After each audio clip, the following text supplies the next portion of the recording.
ओम शांति।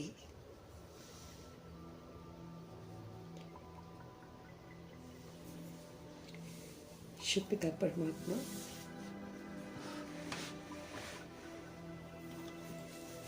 सर्व संबंधी बनकर हम आत्माओं का साथ देने के लिए आए हैं।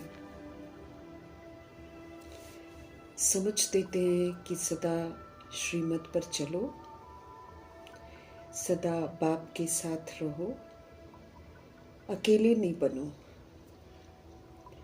तो फिर हम साथ चलेंगे। अभी अभी ब्राह्मण की ड्रेस, अभी अभी फरिश्ते की ड्रेस और अभी अभी देवता की ड्रेस धारण कर ये अभ्यास जो है सारा दिन करते रहो। कभी ब्राह्मण बन जाओ, कभी फरिश्ता बन जाओ, कर्मयोगी फरिश्ते के कर्तव्य करो, कभी देवता स्वरूप बन जाओ, दाता बन जाओ। ब्राह्मण बनकर तीव्र पुरुषार्थ करो, हर बात को यथार्थ समझो, और फरिश्ता बनकर अमल में लाओ और देवता प्रारब्ध के स्वरूप में दाता बन जाओ। ऐसे ड्रेसेस को बदल कर सारा दिन अभ्यास करते हुए शिव पिता परमात्मा के साथ रहकर साथ चलने की तैयारी हम सब करें। ये परम पिता परमात्मा हम आत्मा को समझ देते हैं। अपने साथ ले जाने वाले शिव पिता परमात्मा जी का तहे दिल से हम धन्यवाद करेंगे और सदा ही शिव बाबा के साथ रहने वाले व्यक्त ब्रह्मा, अव्यक्त ब्रह्मा, गुप्त बड़ी माँ, big brother, great great grandfather का रोल प्ले करने वाली आत्मा ब्रह्मा जी का तहे दिल से धन्यवाद करेंगे। धन्यवाद करते हुए दोनों जबरदस्त स्लाइड्स को हासिल नाजिर करते हुए मीठे मीठे परम पिता परमात्मा जी के प्यारे प्यारे महावाक्य जो है उनकी समझ हम उन्हीं से समझेंगे। ये समझ पूरे वायुमंडल में, तत्वों में, प्रकृति में सब तरफ फैले, सब तरफ समर्थ वायुमंडल बन जाए। दिल से दुआ करेंगे। फिर मीठे परम पिता परमात्मा जी के महावाक्यों की शक्ति उन आत्माओं तक पहुंचे जो इस समय वृद्ध शरीरों में हैं, अपने आप को शारीरिक रूप से, मानसिक रूप से असमर्थ समझ रहे हैं, लेकिन घरों में फंसे हुए हैं। ऐसी आत्माओं का बुद्धि का योग परम पिता परमात्मा से लगे, आत्माएं सशक्त बने, आत्माएं परमात्मा से जुड़े। दिल से दुआ करेंगे। उन आत्माओं के लिए भी दिल से दुआ करेंगे जो हम आत्माओं के साथ नकारात्मकता से कनेक्टेड हैं। सभी का बुद्धि का योग हम आत्माओं से हटे, परम पिता परमात्मा जी के साथ लगे। उन आत्माओं के लिए भी समर्पित करेंगे जो लौकिक में हमारे साथ कनेक्टेड हैं। उन आत्माओं के लिए समर्पित करेंगे जो ड्रामा के दौर में हम आत्माओं के संपर्क में आए हैं, और हम सभी आत्माएं उनके साथ कहीं ना कहीं कार्मिक अकाउंट में बंधे हुए हैं। तो सभी आत्माओं तक मीठे बाबा की मीठी मुरली हम समर्पित करेंगे और अपने आप को और उनको एक दूसरे से निर्बंधन बनाएंगे। मीठे मीठे परम पिता परमात्मा जी के महावाक्य उन आत्माओं तक पहुँचे जो रोज़ की जिंदगी में अपने अपने शरीर छोड़ रहे हैं, अचानक छोड़ रहे हैं या फिर छुड़वाए जा रहे हैं। जो भी विधियाँ आपस में हिसाब किताब की बनी हुई हैं उसको चुकतू कर रहे हैं, लेकिन बेचैन है क्योंकि उनको मालूम नहीं है। इसलिए मीठे परमात्मा जी की समझ उन रूहों तक पहुँचे जो शरीर छोड़ रही हैं, उन रूहों तक पहुँचे जो उनके साथ संबंधित हैं। मीठे परमात्मा जी की मीठी समझ उन आत्माओं तक पहुँचे जो इस समय गर्भ जेल में प्रवेश कर गए हैं। उन आत्माओं तक मीठे बाबा की समझ पहुँचे जो हॉस्पिटलों में पीड़ित अवस्था में हैं, घरों में पीड़ित अवस्था में हैं, जो प्राकृतिक आपदाओं के शिकार हैं, जो दैहिक हिंसाओं के शिकार हैं। सब तक प्रभु जी की समझ पहुँचे। जो माया के प्रकोप में अलबेली बन गई हैं, जो तंत्र मंत्र के प्रकोप में अलबेली बन गई हैं, सभी आत्माओं तक मीठे बाबा की समझ पहुँचे। उन आत्माओं तक प्रभु जी की समझ पहुँचे जो वाम मार्ग में चली गई हैं या फिर जाने की तैयारी कर रही हैं। सभी आत्माओं तक प्रभु जी की समझ पहुँचे और आत्मा जो है बुरे कर्मों से बच जाए। कुमार कुमारियों के शरीरों में, छोटे शरीरों में जो आत्माएं हैं, सभी आत्माओं तक प्रभु जी की समझ पहुँचे जो अपनी संस्था बनाकर बैठे हैं, खुद भी गुमराह हैं, दूसरों को भी गुमराह कर रहे हैं। सभी आत्माओं तक प्रभु जी की समझ पहुँचे। भिन्न भिन्न सत्ताओं के प्रति, भिन्न भिन्न वर्गों के प्रति, भिन्न भिन्न मठपंथों के प्रति, सभी आत्माओं के प्रति जो आत्माएं इस समय बटी हुई है दैहिक स्वरूप में, राज्य के नाम पर, नाम रूप के नाम पर, जाति के नाम पर, सभी आत्माओं तक बाबा की समझ पहुंचे, दिल से दुआ करेंगे। उन आत्माओं तक प्रभु जी की समझ पहुंचे जो वैश्याएं गणिकाएं बन गई हैं, जो उनसे दैहिक धंधे करवा रहे हैं। उन तमाम आत्माओं तक प्रभु जी की समझ पहुंचे, सबको पवित्रता आकर्षित करे, सभी को अपना स्वधर्म आकर्षित करे। हर आत्मा परमपिता परमात्मा की तरफ लौटे, दिल से दुआ करेंगे। भूत प्रेत बन के जो आत्माएं हैं, जो भटक रही हैं रूहें, सब तक प्रभु जी की समझ पहुंचे। यादव कौरव यवनों तक प्रभु जी की समझ पहुंचे। तंत्र मंत्र रिद्धि सिद्धियां जो कर रही हैं, सभी तक प्रभु जी की समझ पहुंचे। हर आत्मा बुरे कर्मों को छोड़े और परमपिता परमात्मा के साथ जुड़े, ये दिल से दुआ करेंगे। और जो आत्माएं अंग तस्करियाँ कर रहे हैं, ह्यूमन फ्लैश खा रहे हैं, एनिमल फ्लैश खा रहे हैं, देह अभिमान की दुनिया में, फिल्म इंडस्ट्री में, सभी आत्माएं गुमराह कर रही हैं, दूसरी आत्माओं को देह में फंसा रही हैं, सभी आत्माओं को सद्बुद्धि आए, सभी आत्माओं को गंदगी से वैराग आए। हर आत्मा तक प्रभु जी की समझ पहुंचे, दिल से दुआ करेंगे। जो आत्माएं आजकल दिन पर दिन नशों में धुत होती जा रही हैं और सत्ताएं भी उनको सपोर्ट कर रही हैं कि खूब नशे में धुत रहो, सभी आत्माओं के वो जो नशे हैं वो छूट जाएं और सबको ईश्वरीय नशा चढ़ जाए। दिल से हम सब दुआ करेंगे। मीठे बाबा की मीठी मुरली की समझ हर आत्मा तक पहुंचे, हर आत्मा समर्थ बने, दिल से दुआ करेंगे। उन आत्माओं तक प्रभु जी की समझ पहुंचे जहां अभी तक पहुंची नहीं है, या फिर पहुंची है तो सुनना नहीं चाहते हैं। सब में अब वैराग आए, सबको सत्य सुनने की चाहना जग जाए, दिल से दुआ करेंगे। इन्हीं दुआओं के साथ मीठे बाबा की मीठी मुरली उन आत्माओं तक समर्पित करेंगे। अपने लिए भी दुआ करेंगे कि आत्मिक स्थिति में स्थित होकर हम भी मीठे परमात्मा के महावाक्यों को यथार्थ रीति समझे, उसे अमल में लाए और फिर सेवाओं में लगाकर उसे फलीभूत करें। अपने आप को सजाओं से हम जरूर बचाएं। देखते हैं आज हमारे परमपिता परमात्मा हम आत्माओं को किस विधि से बेदाग बनने की समझ देते हैं। मीठे मीठे बाबा बोलिए। मीठे बच्चे जैसे बाप दादा दोनों निरअहंकारी हैं। हमारे शिव बाबा को अहंकार नहीं है, हमारी ब्रह्मा माँ को भी अहंकार नहीं है। जैसे बाप दादा दोनों निरअहंकारी हैं, जैसे बाप दादा दोनों देही अभिमानी हैं, अपने को आत्मा समझते हैं, देह का भान नहीं है, देह का अभिमान नहीं है। ब्रह्मा जी में अव्यक्त फरिश्ता बन गए हैं वो। ऐसे हमको भी करना है, ऐसे हमको भी निरअहंकारी बनना है, ऐसे हमको भी देही अभिमानी बनना है। आत्म अभिमानी होकर सारा दिन पाठ बजाना है, अपने को आत्मा समझकर चलना है, बोलना है, उठना है। अपने को आत्मा समझकर दूसरों को भी आत्मा समझना है। ऐसे हमको करना है। तो बाबा कहते हैं ऐसे फॉलो फादर करो, अपने अहंकार को, देह अभिमान के अहंकार को खत्म करो, तो फिर हम सदा उन्नति करते रहेंगे, हमारी प्रोग्रेस होती रहेगी। अहंकार नहीं आना चाहिए हमारे अंदर।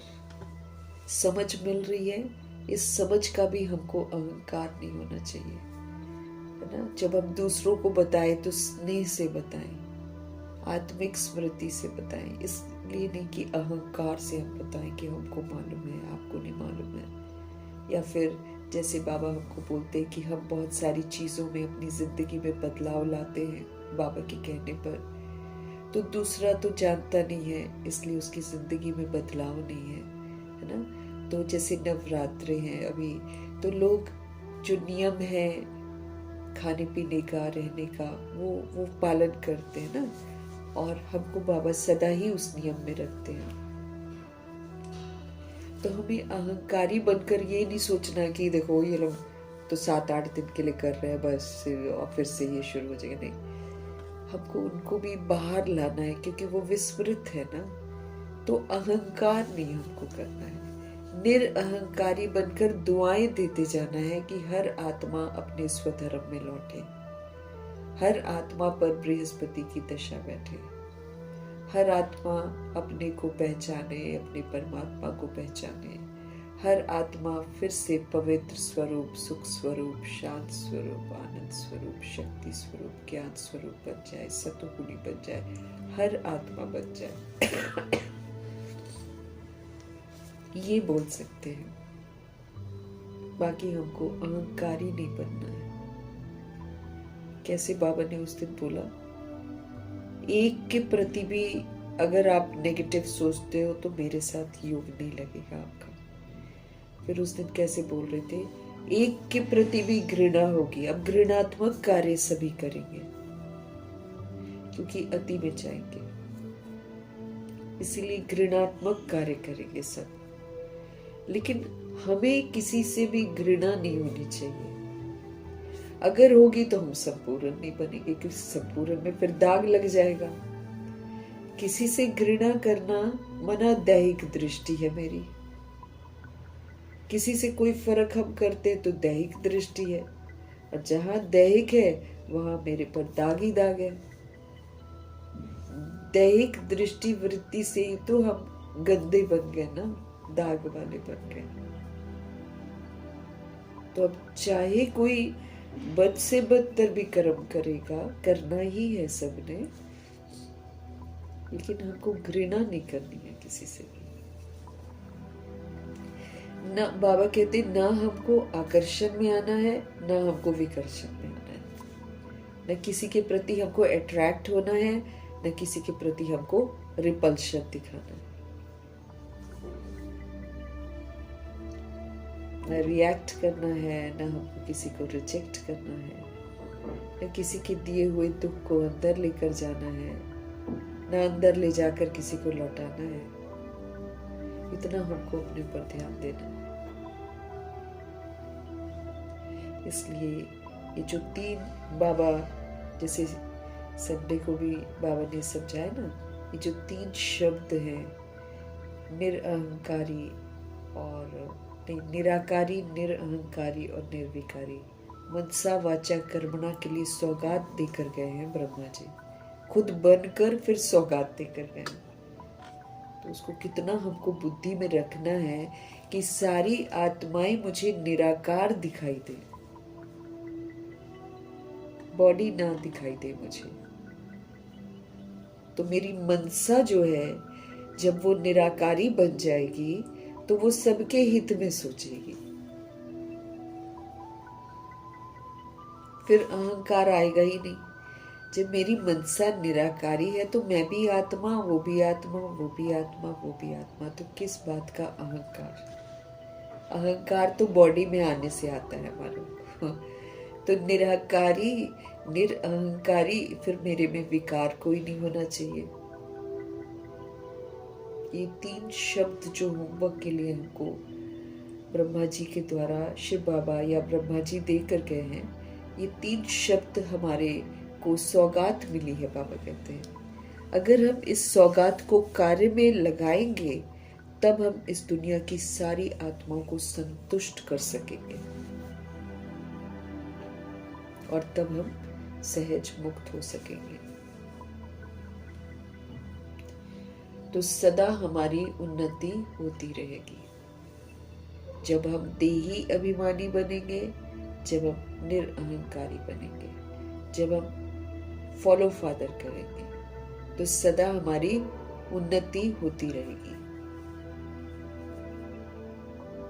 मीठे मीठे बाबा बोले, मीठे बच्चे, जैसे बाप दादा दोनों निरअहंकारी हैं, जैसे बाप दादा दोनों देही अभिमानी हैं, ऐसे हमको फॉलो फादर करना है। तो फिर हम सदा प्रोग्रेस करते रहेंगे, नहीं तो प्रोग्रेस नहीं होगी। अगर हम देह अभिमान में रहेंगे तब तो हम गिरते हैं। जब जब हमारे अंदर देह अभिमान आता है तो हम फिर गिर जाते हैं। कि कमाई भगवान कहते सारी चट हो जाती है, क्योंकि देह अभिमान में आकर करते तो पाप कर्म कर लेते हैं। वो पाप जो होता है इस समय समझ मिलने के बाद जो हम पाप कर रहे हैं, वो हमारे पुण्य को कट कर देता है। इसलिए बहुत ध्यान रखना है हमको। बाबा कहते ये नहीं कर सकते ना तुम कि कभी तुम कैसे कर रहे हो, कभी तुम ये थोड़ी मेरे को देखा जाएगा कि कभी मैं आत्मा समझ रही हूँ, फिर मैं थोड़ी देर में देह समझ रही हूँ। अब देह समझने से पाप कर्म होते हैं, पाप कर्म होने से जो आत्मा समझकर किया वो कट हो जाता है, खाली रह जाएंगे, उन्नति नहीं कर पाएंगे। तो बाप दादा की समझाने को समझकर अपने ऊपर कड़ी नजर रख के अंदर में विराजमान अहंकार को खत्म करते हुए, देह अभिमान को खत्म करते हुए, मुझ आत्मा को देही अभिमानी होकर रहना है, इसमें मुझे फॉलो फादर करना है, तब जाकर हमारे में प्रोग्रेस होगी।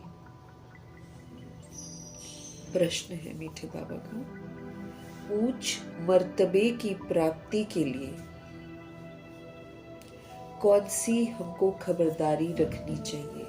हमको ऊंच मर्तबा मिल रहा है।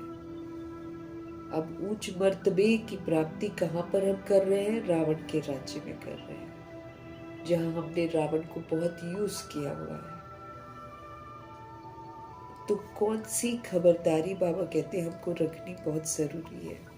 उत्तर है उनका, ऊंच मर्तबा पाना है तो खबरदारी रखो कि ये जो हमारी मनसा है, इससे भी किसी को मेरे द्वारा दुख ना हो। मनसा, हम रूहे हैं, हम नहीं बोलते हैं ना, तो भी मेरे अंदर की थॉट दूसरे तक पहुंच जाती है। इतना हमको ध्यान रखना है, हम रूहे हैं। मनसा, खबरदारी रखनी है। मनसा में भी अगर हमने किसी के लिए कुछ सोच लिया दैहिक रूप में, तो हमने उसको दुख दे दिया। अब हमारी मनसा भी चेक हो रही है, हमारी वाचा भी चेक हो रही है, तो हमारे कर्म भी चेक हो रहे हैं। तो बाबा हमको खबरदार कर रहे हैं। कहीं कल को, जैसे कल बोल रहे थे ना, मैं इसलिए बताए जा रहा हूँ, कहीं कल को तुम ये ना बोलो कि भाई मुझे तो मालूम ही नहीं था ये बातें। इसलिए वो स्पष्ट करते जा रहे हैं कि अगर आपको ऊंच मर्तबा पाना है तो आप खबरदारी रखो कि मनसा से भी किसी को मेरे द्वारा दुख ना हो। दूसरा, परिस्थितियां तो जरूर आएंगी। हम परिस्थिति का एक्सक्यूज नहीं दे सकते, बाबा कहते हैं। बाबा क्या कह रहे हैं हमको? परिस्थितियां तो आएंगी, लेकिन किसी भी परिस्थिति में क्रोध ना आए मुझे। खबरदारी रखनी है, समझना है कि इसमें मेरा घाटा हो रहा है, समझना है कि इससे मैं बाबा से दूर हो गई। क्योंकि बाबा क्या बोल रहे थे हमको संडे को? साथ चलना है ना, तो मेरे साथ हमेशा रहो। उनके साथ रहना मतलब उनकी श्रीमत पर चलना। क्रोध किया, साथ छूट गया। मनसा से मैंने किसी को दुख दिया, साथ छूट गया। जिसका साथ छूट जाता है, बाबा कहते हैं, और जो कभी कभी साथ रहता है, वो साथ जाएगा नहीं, और जो साथ जाएगा नहीं वो धर्मराजपुरी में फंस जाएगा। परिस्थिति चाहे कुछ भी हो, बाबा कहते हैं, किसी भी परिस्थिति में हमें क्रोध ना आए।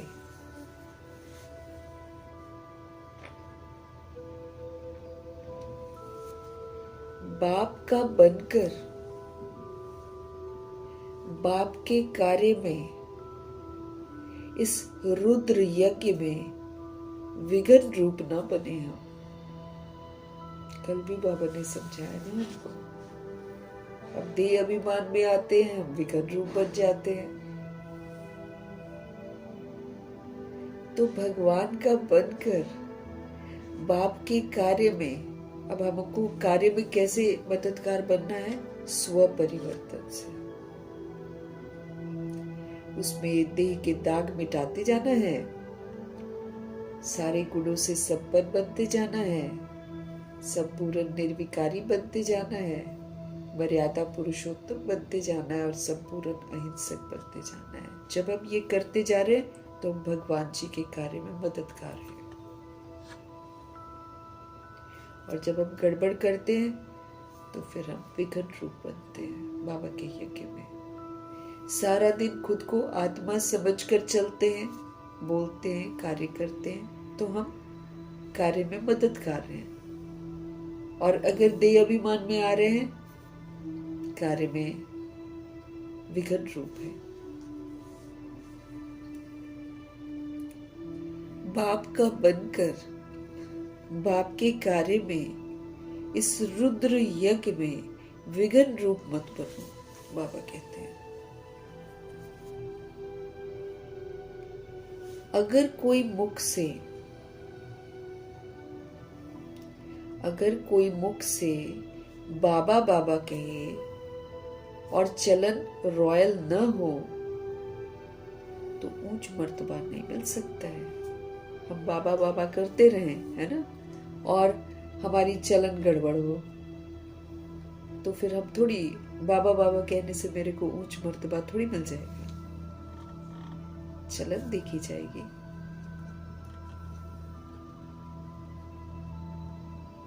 ऊंच मर्तबा पाना है तो प्रभु जी हमें सावधान कर रहे हैं कि हमको अपने ऊपर खबरदारी जरूर रखनी है। सबसे पहली खबरदारी कि मेरी मनसा बड़ी क्लीन होनी चाहिए, इसमें पुरानी बातें नहीं होनी चाहिए। ये अब निराकारी होनी चाहिए, जिसमें मैं आत्मा खुद को भी आत्मा समझूं और सबको आत्मा ही समझूं। तब मेरी मनसा क्लीन है। तो मनसा से भी किसी को मेरे द्वारा दुख नहीं होना चाहिए, और वो तभी होगा जब मेरी मनसा निराकारी हो जाएगी, वरना तो कहीं ना कहीं दुख देने के निमित्त बन जाते हैं। किसी भी परिस्थिति में क्रोध ना आए। कल को हम नहीं बोल सकते बाबा इस वजह से क्रोध आया, वरना नहीं आता, वो नहीं सुनेंगे हमारी बात। परिस्थिति चाहे कोई भी हो, अपने को क्रोध नहीं आना चाहिए। तीसरा, बाप का बनकर बाप के कार्य में, रुद्र यज्ञ में हमको विघ्न रूप नहीं बनना है। अगर कोई मुख से बाबा बाबा कहता है और चलन उसकी रॉयल नहीं है तो फिर ऊंच मर्तबा उसको नहीं मिल सकता है। ये स्पष्ट कर रहे हैं बाबा। ओम शांति। बच्चे अच्छी तरह से जानते हैं कि बाप से वर्षा पाना है जरूर।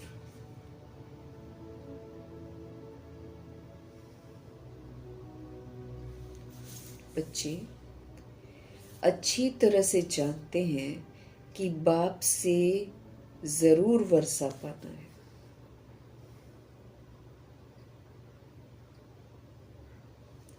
कैसे? श्रीमत पर भगवान की श्रेष्ठ मत मिल रही है, सोचने के लिए भी, बोलने के लिए भी, कर्म करने के लिए भी, सब में हमको प्रभु जी की श्रेष्ठ मत मिल रही है।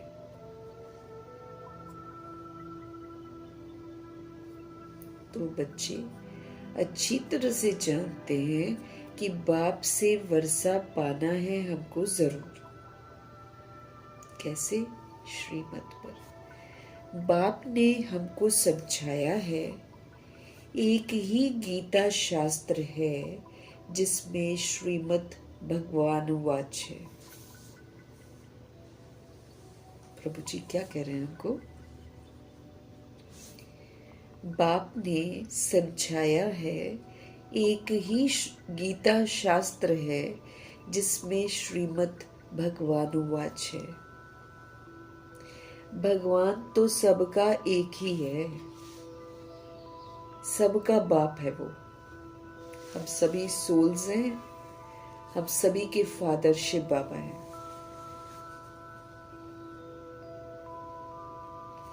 श्रीमत भगवान वाच तो जरूर भगवान ने आकर श्रेष्ठ बनाया होगा, तब तो उनकी महिमा हो रही है। ऐसे ही किसी की महिमा नहीं होती है। कोई आता है, कुछ करके जाता है तो महिमा होती है। ऐसे ही 12 ज्योतिर्लिंगम थोड़ी बन गए हैं मंदिर उनके, इतने बड़े बड़े। कुछ किया है तभी तो बने हैं, लेकिन हमको मालूम नहीं होता। फिर बाबा आकर हमको समझाते हैं।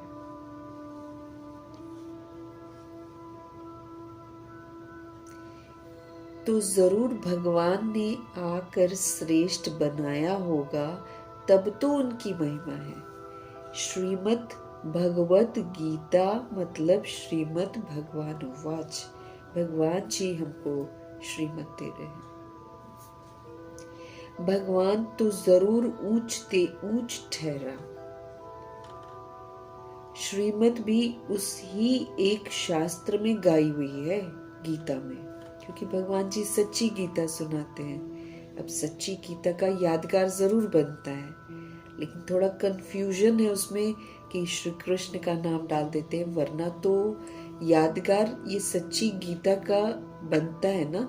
तो इसलिए मनुष्य भी एक शास्त्र लिखते हैं गीता, तो बाबा कहते हैं उसमें लिखते हैं श्रीमद् भगवद गीता, ऐसे बोलते हैं। भगवान तो जरूर ऊंच ते ऊंच ठहरा।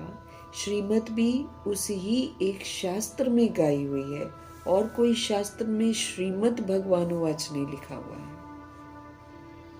शास्त्र तो और भी बने, लेकिन नहीं लिखा है। श्रीमद् किसकी होनी चाहिए, वो लिखने वाले भी समझ न सके। लिख रहे हैं लेकिन समझ नहीं पाते, क्योंकि एग्जैक्टली याद नहीं रहता है। एग्जैक्टली याद रहना चाहिए ना, वो नहीं रह पाता है। तो श्रीमद् किसकी होनी चाहिए, ये लिखने वाले भी समझ न सके, उसमें भूल क्यों हुई है, वो भी बाप आकर हमको समझाते हैं कि गीता को सबसे मुख्य माना जाता है। उसको अदालत में भी यूज किया जाता है। उस पर हाथ रख कर बोलते हैं कि हम सच बोलेंगे, फिर झूठ भी बोलते हैं। ये समझ नहीं पाती हैं सोल्स। ये भगवान आकर समझ देते हैं कि सबसे टॉप मोस्ट गीता को समझा जाता है, क्योंकि उसमें 4-5 महावाक्य शिव बाबा के हैं, और बाबा ने सच्ची गीता सुनाई थी, उसमें श्रीमद् भी लिखा हुआ है। लेकिन फिर कृष्ण भी डाल दिया है, इसलिए उस पर पूरी सत्य भी नहीं होती, इसलिए उस पर हाथ रखकर झूठ भी बोलती हैं आत्माएं। रादर झूठ ही ज्यादा जीतता है आजकल अदालत में।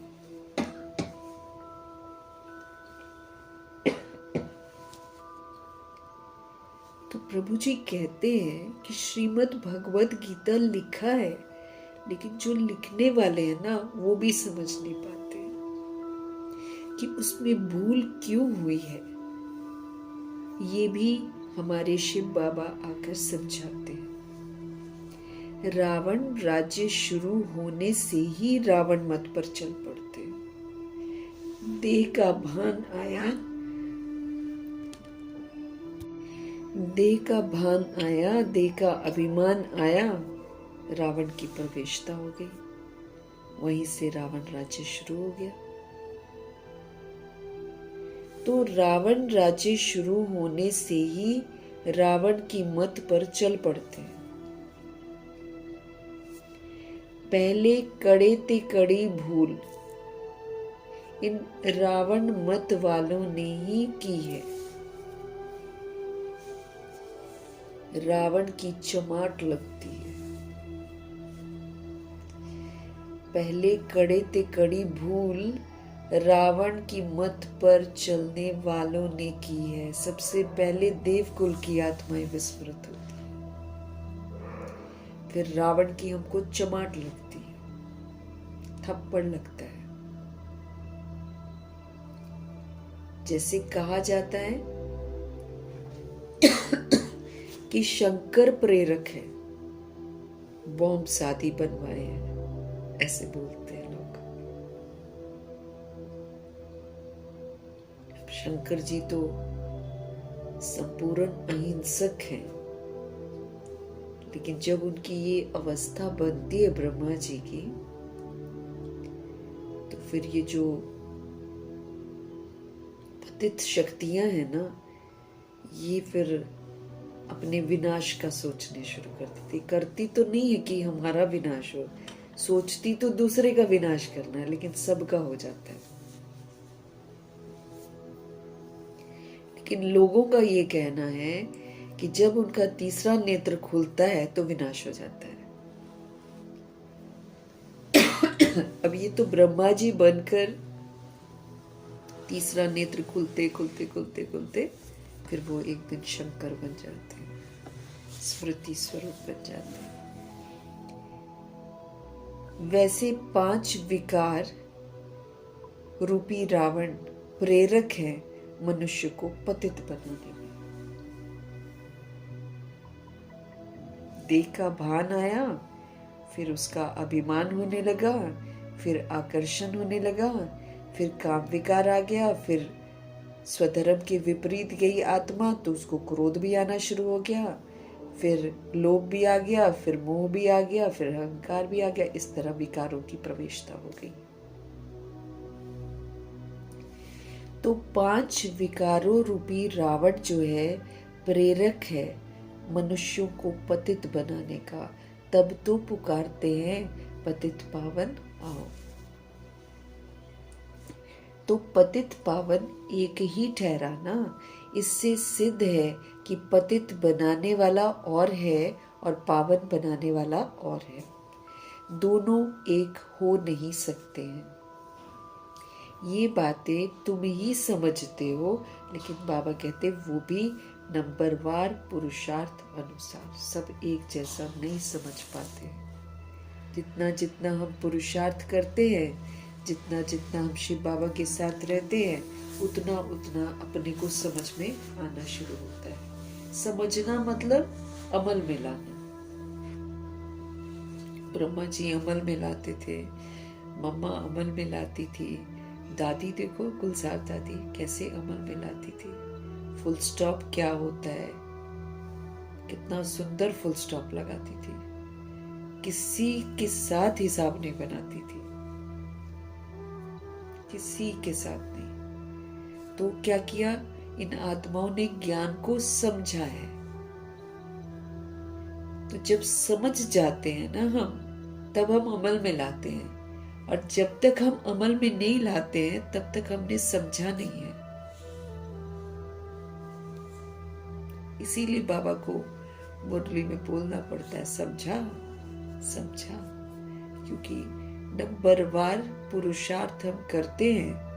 सब एक जैसा तो नहीं करते हैं, और नंबरवार पुरुषार्थ करके हम समझते हैं।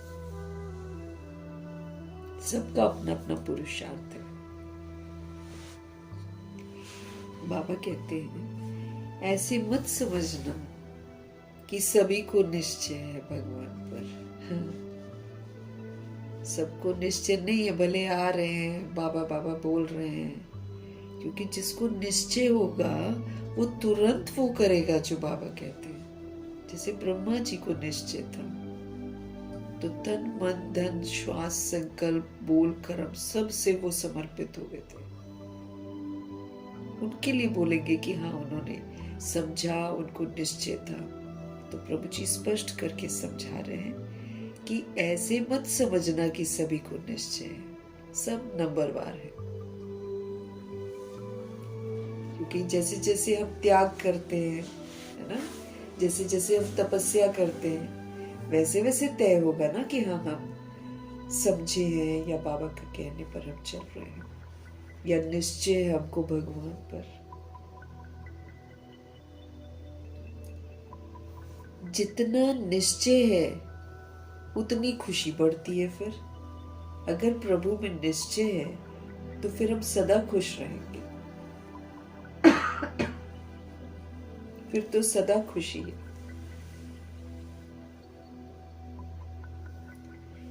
बाप की मत पर चलना होता है ना। बाबा जो हमको मत देते हैं तो कायदे से तो हमको उस पर चलना होता है ना।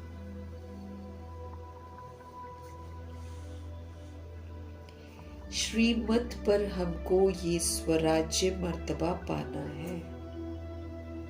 श्रीमत पर चलेंगे तो हम अपने कर्म इंद्रियों के और मन बुद्धि संस्कार के राजा बनेंगे। राजा बनना मतलब इनको श्रीमत प्रमाण चला, वो मेरी राजा ही है संगम युग में। श्रीमत कहती है सतोगुणी पाठ बजाओ, श्रीमत कहती है सतयुगी पाठ बजाओ, श्रीमत कहती है सब शक्तियों को यूज करो कर्म इंद्रियों से।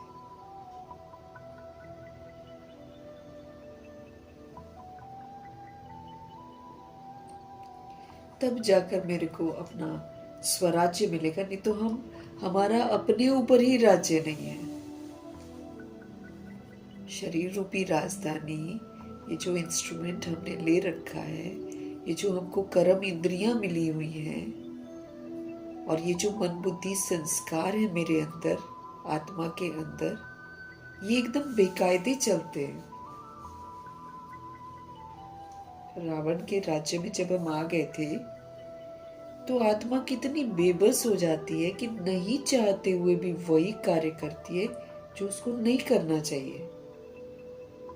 तो ये क्या हो गई? मेरी गुलामी हो गई। अब इस गुलामी से भगवान निकालते हैं कि श्रीमत के कायदे से अपने आंख नाक कान मुख को, अपनी कर्म इंद्रियों को और मन बुद्धि संस्कार को चलाओ श्रीमत प्रमाण। तब मेरे को स्वराज्य मिलेगा जो मैंने खो दिया रावण की मत पर चलकर। जब हम यहाँ पर स्वराज्य का सबूत देंगे तब तो हम सचखंड में जाएंगे, नहीं तो सचखंड में भी नहीं जा सकते हैं।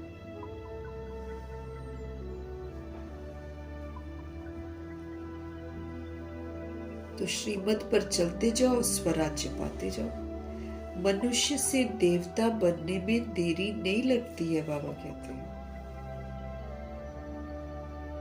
तुम पुरुषार्थ करते हो, अगर श्रीमत पर चले तो देवता बन जाएंगे, दिक्कत नहीं है। लेकिन श्रीमत पर चलना पड़ता है ना। जो श्रीमत पर चलता है एक्यूरेसी से, जैसे ब्रह्मा जी चले हैं तो देवता बन गए। उन्होंने इस बात का सबूत दिया है कि श्रीमत पर चलो देवता बन जाएंगे।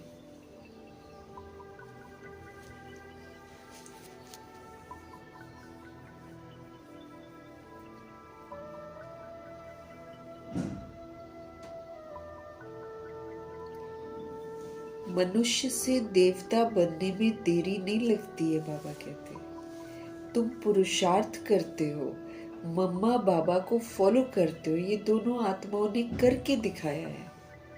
इन्होंने श्रीमत की अवज्ञा नहीं की है कभी भी, तो देवी देवता बन गए ये लोग। लक्ष्मी नारायण का मर्तबा इन्होंने ले लिया।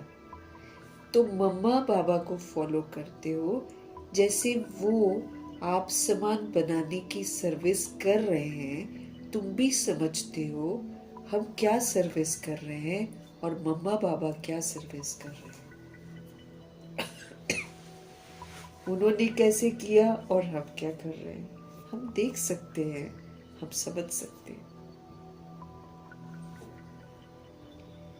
बाबा ने समझाया था कि शिव बाबा और ब्रह्मा दादा ये दोनों इकट्ठे हैं, तो समझना चाहिए कि सबसे नजदीक है ब्रह्मा जी। अभी तो बिल्कुल ही नजदीक है।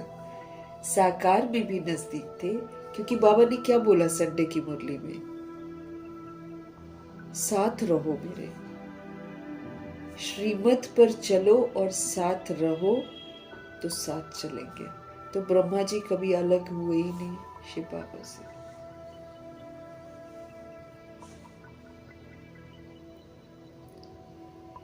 तो हमें समझना चाहिए कि सबसे नजदीक है ब्रह्मा जी। साकार में भी ये साकार मुरली है, लेकिन अब तो वो अव्यक्त हो गया, अब तो है ही वहां ऊपर सूक्ष्म वतन में।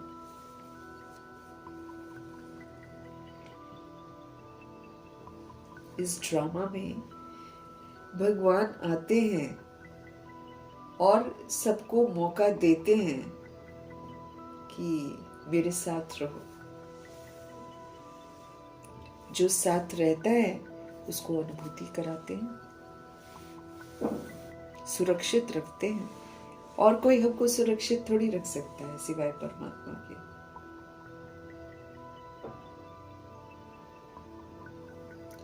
इनका ही संपूर्ण रूप सूक्ष्म वतन में देखते हैं तो जरूर ये तीखा होगा ना।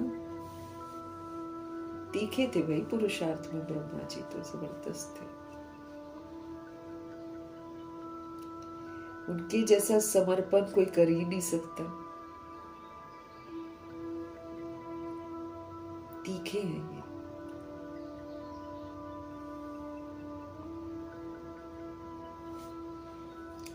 इनका जब ये पुरुषार्थी थे, प्रजापिता थे, तब इनका संपूर्ण रूप सूक्ष्म वतन में था, जो दादी गुलजार देख कर आई थी और बोल रही थी एक और ब्रह्मा है ऊपर।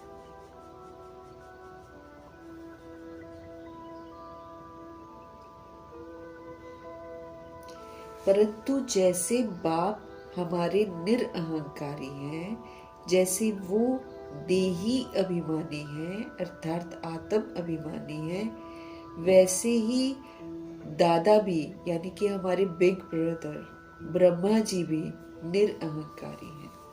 बनकर दिखाया ब्रह्मा जी ने।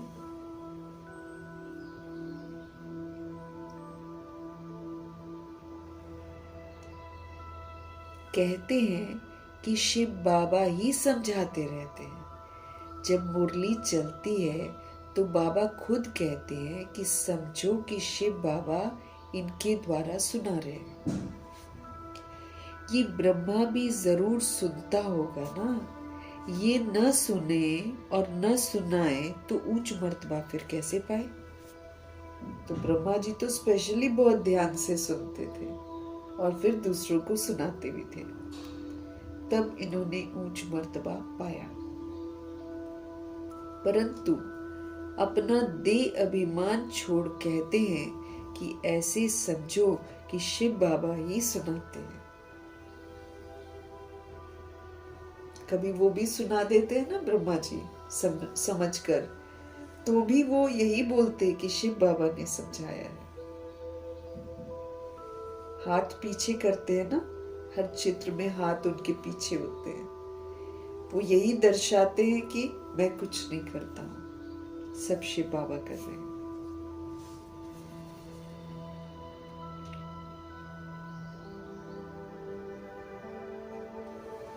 हम पुरुषार्थ करते रहते हैं, शिव बाबा ही समझाते हैं, ऐसा वो बोलते हैं ब्रह्मा जी। इसने तो पतितपना पास किया हुआ है ना। मतलब शादी तो उनकी हो रखी थी ना दादा लेखराज की। तो बाबा कहते हैं इसने तो पतितपना पास किया हुआ है आखिरी जन्म में, 83वें जन्म में जब दादा लेखराज थे, तो पतितपना इन्होंने पास किया हुआ है। मम्मा तो कुंवारी थी इस आखिरी जन्म में, 83वें जन्म में मम्मा कुमारी थी। तो मम्मा ऊंच चली गई। कैसे? पहले अव्यक्त हो गई, इसमें वो ऊंची चली गई। लक्ष्य क्या दिया हुआ है? व्यक्त से हमको अव्यक्त होना है, उसमें मम्मा आगे निकल गई। क्यों? क्योंकि उल्टी सीढ़ी चढ़ी नहीं थी ना। अब ब्रह्मा जी ने चढ़ी थी, इसलिए पहले उल्टी सीढ़ी वो नीचे उतरे हैं, फिर सीधी चढ़ी है। तो कुमारी होने के कारण मम्मा आगे निकल गई, व्यक्त से अव्यक्त होने में। बाकी तो ऊंचे नंबर ब्रह्मा जी ही लेते हैं, लेकिन कुछ न कुछ तो कहीं पर आगे हो गए ना। तो मम्मा उसमें व्यक्त से अव्यक्त होने में पहले अव्यक्त हो गई।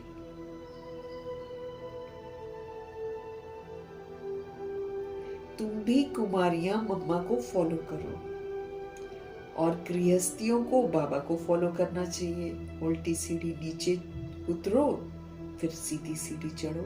जैसे ब्रह्मा जी ने करा वैसे हमको करना है। हर एक को समझना है कि मैं पतित हूं,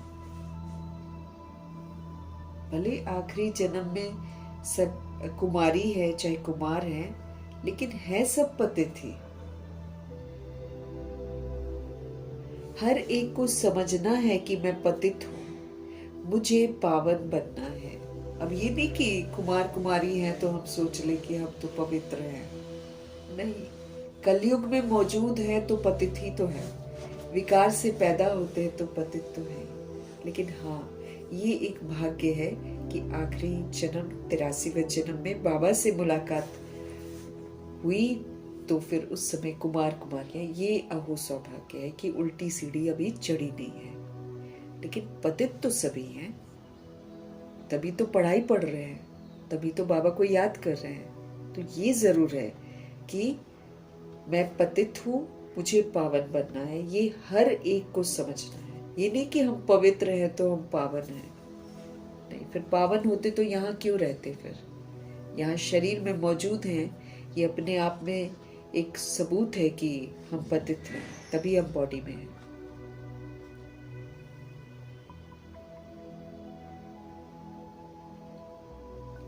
तो हर एक को समझना है कि मैं पतित हूं और मुझे पावन बनना है। मुख्य बात बाप ने याद की यात्रा की हमको सिखलाई है कि एक बार जब आप याद करना शुरू करते हो समझ मिलने के बाद, तो इसको एक यात्रा समझना है कि अंत तक हमको बाबा को याद करना है।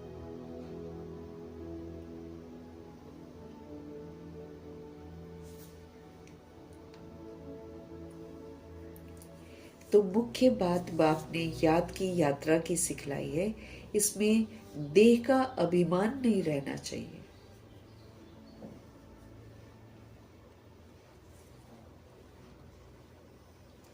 अच्छा, कोई मुरली नहीं सुना सकते हैं तो याद की यात्रा पर रहो, कोई बात नहीं। अगर नहीं सुना सकते हैं, बाबा कहते हैं आप याद में रहो। याद में रहना भी सेवा है, खुश रहना भी सेवा है, संतुष्ट रहना भी सेवा है, एडजस्ट होना भी सेवा। मतलब भगवान जी जो सिखाते हैं वो सेवा ही तो है।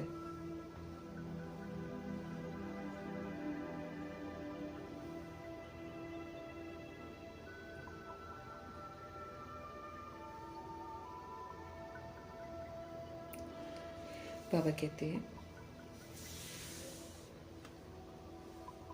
यात्रा पर रहते मुरली चला सकते हो ना।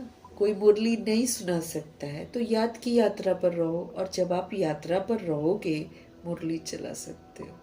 परंतु तुम यात्रा भूल जाते हो ना, तो भी हर्जा नहीं, मुरली चलाकर फिर यात्रा पर लग जाओ। मतलब बता रहे हैं ऐसे नहीं तो ऐसे कर लो, ऐसे कर लोगे तो वैसा हो जाएगा, वैसा कर लोगे तो वैसा हो जाएगा।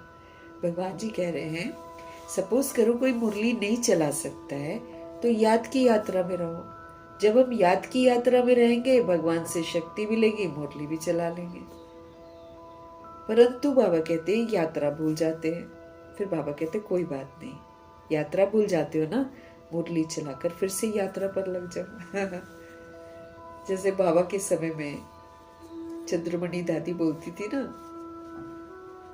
कि उठते ही नहीं बैठ जाते हैं योग में, पहले कुछ पढ़ते हैं। बाबा ऐसे सिखाते थे, पहले कुछ पढ़ो और फिर कनेक्ट हो गए, है ना, योग लग जाएगा।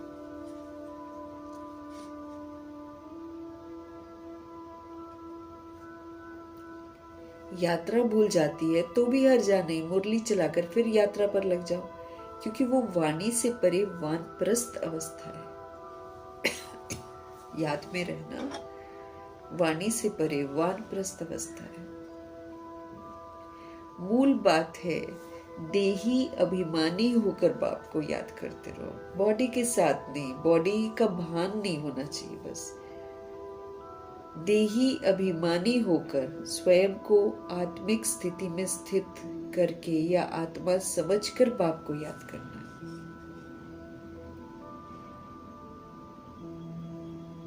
तो मूल बात है, बेसिक बात है कि देही अभिमानी होकर बाप को याद करते रहें और फिर चक्र को भी याद करते रहें कि कैसे ये चक्र फिरता है।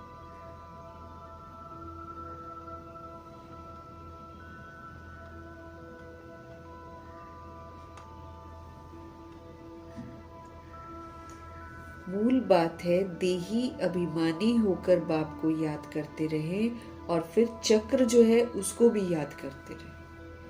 किसी को दुख न दे, बड़ा ध्यान रखना है इस बात पर। किसी को दुख न दे। देही अभिमानी रहेंगे तो हम किसी को दुख नहीं देंगे। देह अभिमान है तो दुख देते ही देते हैं। शब्दों से, मनसा से आज बाबा बोल रहे हैं।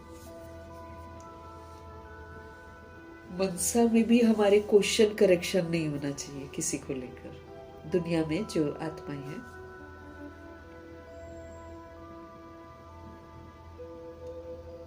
यही समझाते रहे कि बाप को याद करो, बाप को याद करो, बाप को याद करो।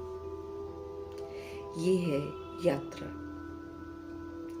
मनुष्य जब मरते हैं तो कहते हैं कि स्वर्ग पधारा।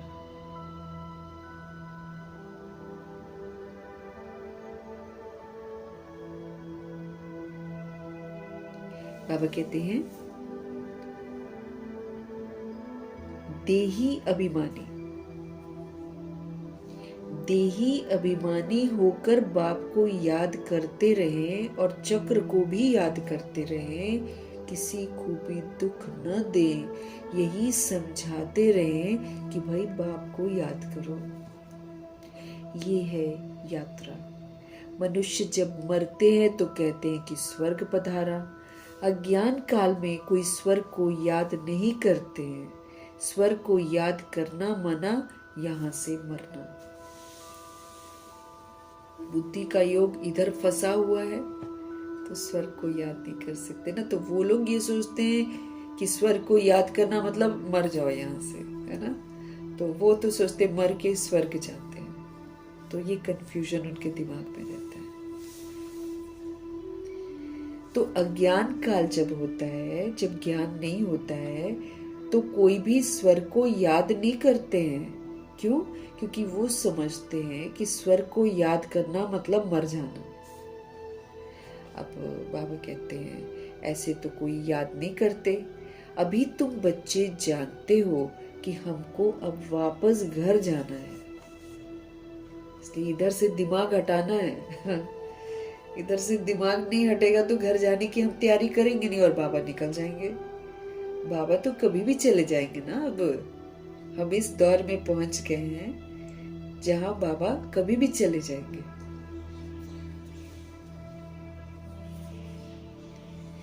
अभी तुम बच्चे जानते हो कि भाई हमको तो वापस घर जाना है। बाप कहते हैं जितना तुम याद करेंगे उतना आपकी खुशी का पारा चढ़ेगा। भगवान को याद करने से खुशी, क्योंकि वो है ही खुशियों का सागर। उनको याद करेंगे तो खुशी बढ़ेगी।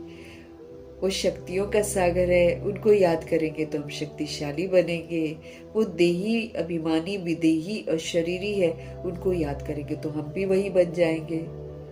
तो मेरे लिए तो बहुत जरूरी है बाबा को याद करना, क्योंकि याद करेंगे तो वो तो विशेषताओं का सागर है। तो हमारे अंदर भी विशेषता आ जाएगी। हम स्वरूप बन जाएंगे उसके। सागर तो हम नहीं बन सकते, लेकिन हम स्वरूप बन सकते हैं। हालांकि वो हमको सागर भी बनाते हैं। जैसे ब्रह्मा जी मास्टर ज्ञान के सागर है। ज्ञान को यथार्थ रीति समझा और ज्ञान को यथार्थ प्रैक्टिकल में यूज करके हर पेपर उन्होंने पास किया है।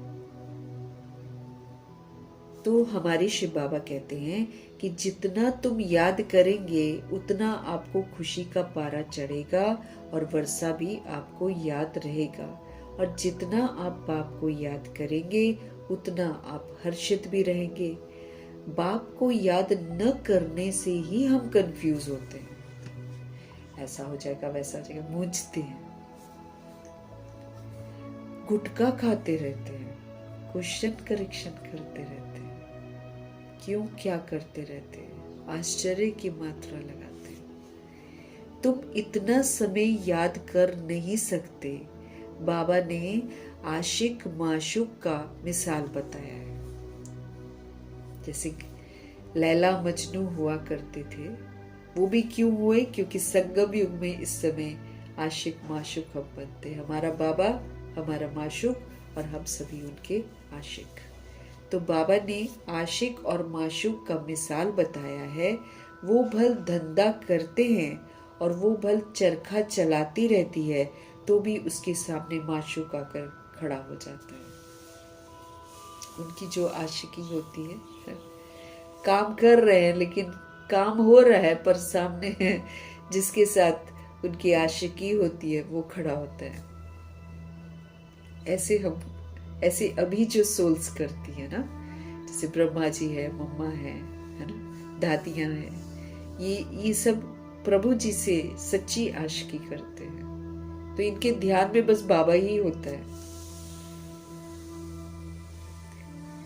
आशिक माशूक को याद करते हैं, माशूक फिर आशिक को याद करते हैं। यहाँ तो सिर्फ तुमको एक बाप को ही याद करना है। हम सभी आशिक हैं और एक ही यहाँ पर माशूक है। तो हम सभी आत्माओं को एक माशूक, है ना, परमपिता परमात्मा को ही याद करना है। तुम बच्चे लिखते हो कि बाबा आप हमको याद करते हो। तो बाबा कहते हैं, अरे जो सबका माशूक है वो फिर तुम आशिकों को याद कैसे कर सकेंगे? भगवान तो सभी का माशूक है। हमको उनको याद करना है ना, क्योंकि हमको पवित्र बनना है।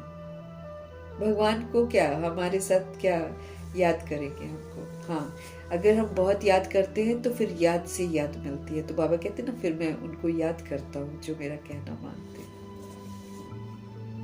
बाकी जिस विधि से आत्माएं पूछती हैं उस विधि से बाबा जवाब दे रहे हैं। अरे जो सबका माशूक है वो फिर तुम आशिकों को याद कैसे कर सकेंगे? हो ही नहीं सकता है।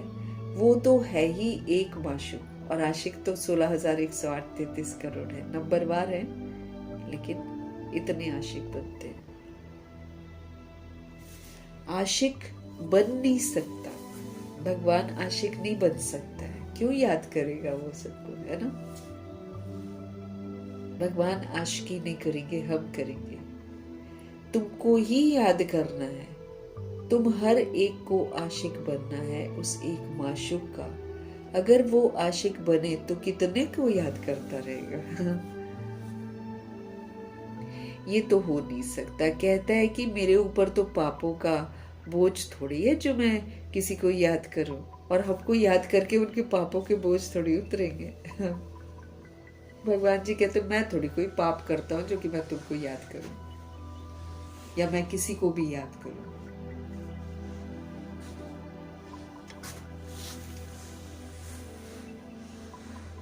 हमारे ऊपर पापों का बोझ है, हमको याद करना है। बाबा कहते तुम्हारे ऊपर पापों का बोझ है। बाप को तुम याद नहीं करेंगे तो तुम्हारा तो बोझ ही उतरेगा नहीं। 63 जन्म बॉडी समझकर हमने पाठ बजाया है।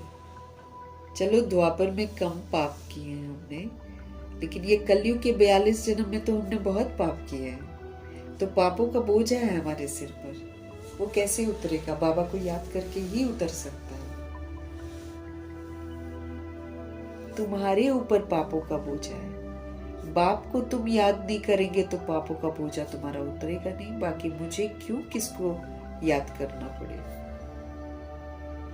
याद करना है तुम आत्माओं को। जितना याद करेंगे उतना आप पुण्य आत्मा बन जाएंगे और आपके पाप कटते जाएंगे। क्योंकि जब हम बाबा को याद करेंगे, बाबा हमसे गलत काम होने ही नहीं देंगे। जब हम उनको याद करेंगे, हमको श्रीमत याद रहेगी। श्रीमत पर चलेंगे तो हम पुण्य करते जाएंगे और पुण्य आत्मा बन जाएंगे। तो प्रभु जी कहते हैं तुमको मुझे याद करना है। तुम जितना याद करोगे उतना तुम पुण्य आत्मा बनते जाओगे, तुम्हारे पाप कटते जाएंगे। बड़ी मंजिल है ये। देही अभिमानी बनने में ही तो मेहनत है सारी।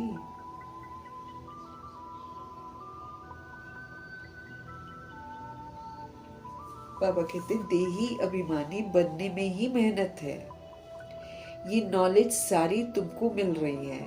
तुम त्रिकालदर्शी बने हो, नंबरवार पुरुषार्थ अनुसार। सब नहीं बनते हैं।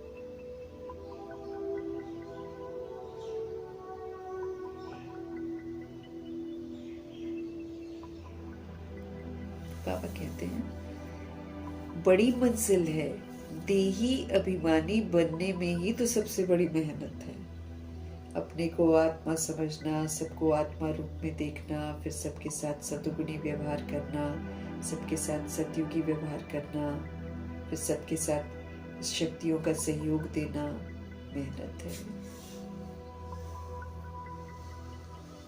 ये नॉलेज सारी तुमको मिल रही है। तुम त्रिकालदर्शी बने हो, तुम्हें तीनों कालों की समझ मिली है। लेकिन फिर बाबा क्या बोल रहे हैं? नंबरवार पुरुषार्थ अनुसार। जितना पुरुषार्थ हम करते हैं उतना हमको समझ में आती है। सारा चक्र तुम्हारी बुद्धि में रहना चाहिए।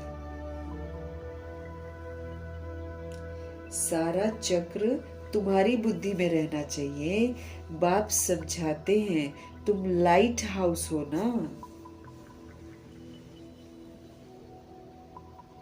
बाप समझाते हैं तुम लाइट हाउस हो ना, हर एक को रास्ता बताने वाले हो। शांति धाम और सुख धाम का रास्ता बताते हो।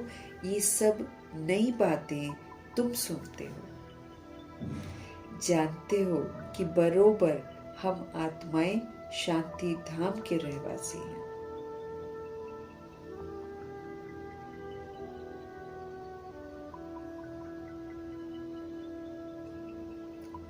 बाबा कहते हैं ये सब नई बातें जो हैं ये तुम सुनते हो, जानते हो कि बरोबर मैं आत्मा कहाँ की रहने वाली हूँ? शांति धाम की रहने वाली। बार बार मुझे पक्का कराना है, हम यहाँ के रहने वाले नहीं हैं, हम शांति धाम के रहने वाले हैं। यहाँ तो हम पार्ट बजाने के लिए आते हैं। ये खेल चल रहा है जिसमें हम एक्टर हैं।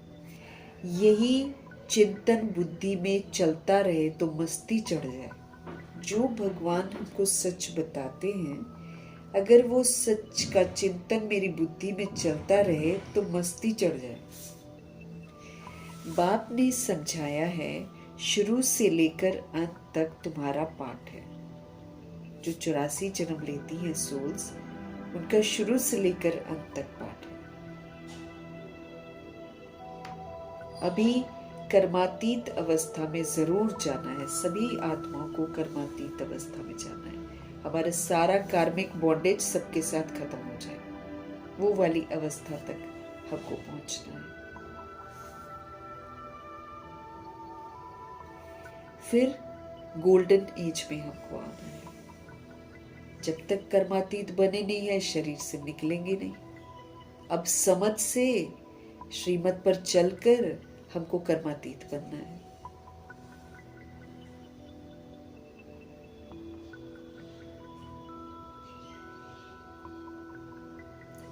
बाबा कहते हैं इस धुन में रहते अपना कल्याण करना है कि भाई कर्मातीत अवस्था मुझे जरूर बनानी है और फिर मुझे गोल्डन एज में जाना है। इस धुन में रहते अपना हमको कल्याण करना है। सिर्फ हमको पंडित नहीं बनना है कि खाली हमने बोल दिया, सुना दिया और हम करें ना कुछ भी, है ना। तो वैसा पंडित हमको नहीं बनना है। दूसरे को सिखाते रहेंगे, खुद उस अवस्था में नहीं रहेंगे तो असर पड़ेगा ही नहीं। ये भी तो बात है।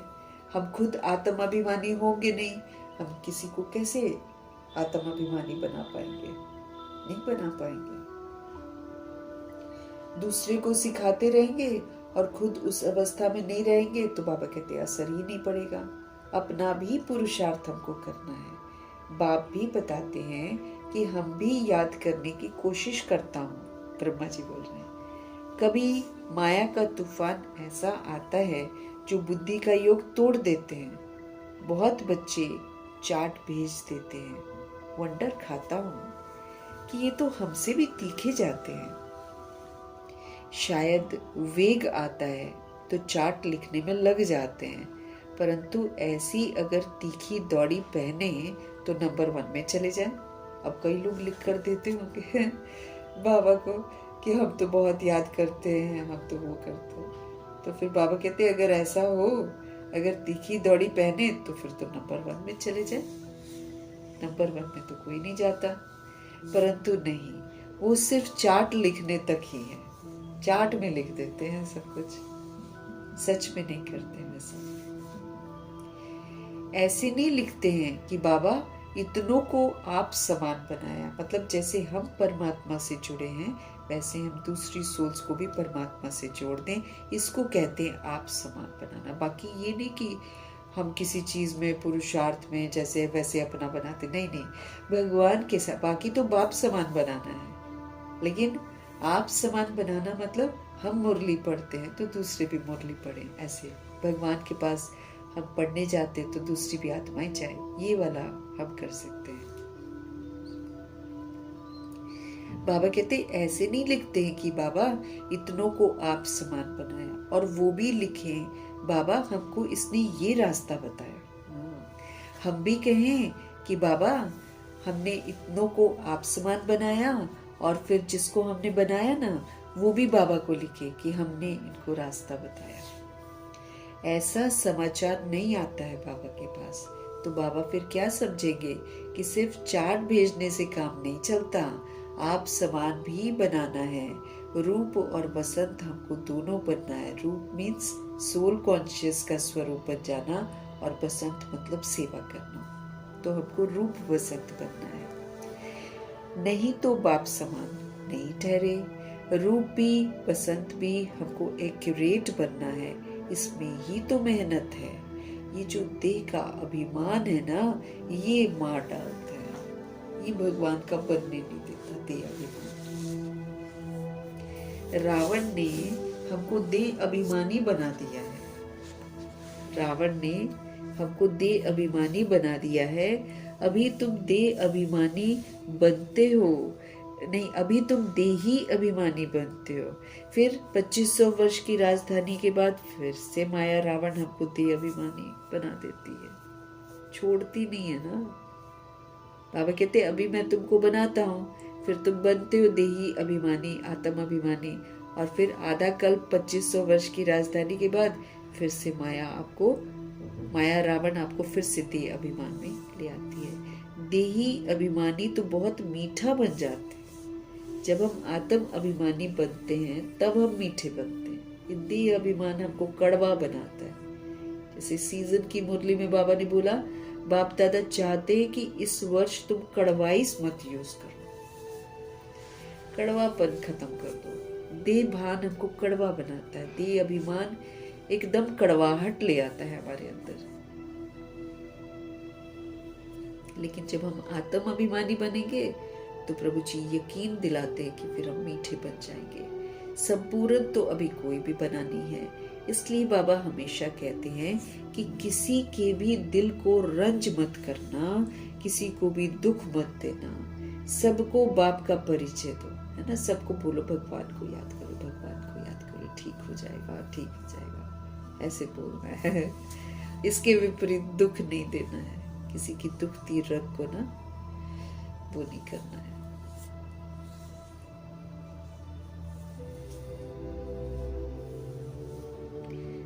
अगर कोई असमर्थ है किसी चीज में तो हमको उसकी भावनाओं को समझना है, बस उसको यही बोलना है, सबको बाप का परिचय दो, और यही बोलो कि बाबा को, भगवान को याद करो, भगवान को याद करो, ठीक हो जाएगा, ठीक हो जाएगा, आप कर लोगे, ऐसे बोलना है, ताकि दूसरी सोल को सुकून मिले, राहत मिले। ऐसे नहीं कि आपको ये करना चाहिए, आपको वो करना चाहिए। तो बाबा हमको समझा रहे हैं कि इसलिए बाबा हमेशा कहते हैं कि किसी के भी दिल को रंज नहीं करना है, किसी को दुख नहीं देना है, सबको भगवान का परिचय देना है, और कहना है याद करो। बोलने करने की भी बड़ी रॉयल्टी चाहिए, ये भी हमको बहुत ध्यान देना है अपने ऊपर, कि बोलने का सलीका भी जो है ना उसमें भी रॉयल्टी होनी चाहिए। ऐसे नहीं कि किसी पर टूट पड़े हम, देह अभिमान में आ जाए और टूट पड़े। दूसरों की अवस्थाओं को हमें समझना है। प्रभु जी हमको सिखा रहे हैं, बोलने करने की भी बड़ी रॉयल्टी चाहिए। ईश्वरीय संतान के मुख से हमेशा रतन ही निकलने चाहिए, मतलब सुखदाई बोल निकलने चाहिए। ज्ञान क्या है? बाबा बोलते हैं ज्ञान मतलब है समझ। ज्ञान सुनाने का मतलब ये नहीं है कि हम ज्ञान सुनाने लग जाएं सब जगह, नहीं। ज्ञान से हमको समझ मिलती है, वो समझ हम यूज करें, उसको बोलते हैं ज्ञान धन का दान करना। वो मेरे समझ जो है ना, ज्ञान की जो समझ है वो मेरे आचरण में होनी चाहिए, मेरे व्यवहार में होनी चाहिए, उसको बोलते हैं ज्ञान का दान करना। ज्ञान सुनाना नहीं समझ का सहयोग देना किसी को। तो इसलिए बाबा बोल रहे हैं बोलने और करने की भी बड़ी रॉयल्टी चाहिए। ईश्वरीय संतान है हम, हमारे मुख से हमेशा सबके लिए रतन निकलने चाहिए। तुम मनुष्यों को जीवदान देते हो, आत्माएं सब मुर्दा हो गई हैं। तो जब हम, जैसे भगवान ने हमको जीवदान दिया, ऐसे हमको दूसरों को भी जीवदान देना है। संबंध सभी का परमात्मा से जुड़ जाए तो आत्मा को जीवन मिल जाता है नया। रास्ता बताना है और समझाना है। तुम परमात्मा के बच्चे हो, तुम परमात्मा के बच्चे हो ना, उनसे तुमको स्वर्ग की राजाई मिलनी चाहिए। फिर अब वो क्यों नहीं है? याद करो, बरोबर बाप से हमको वर्षा मिला था ना। तुम भारतवासी देवी देवताएं थे, तुमने ही तो 84 जन्म लिए हैं।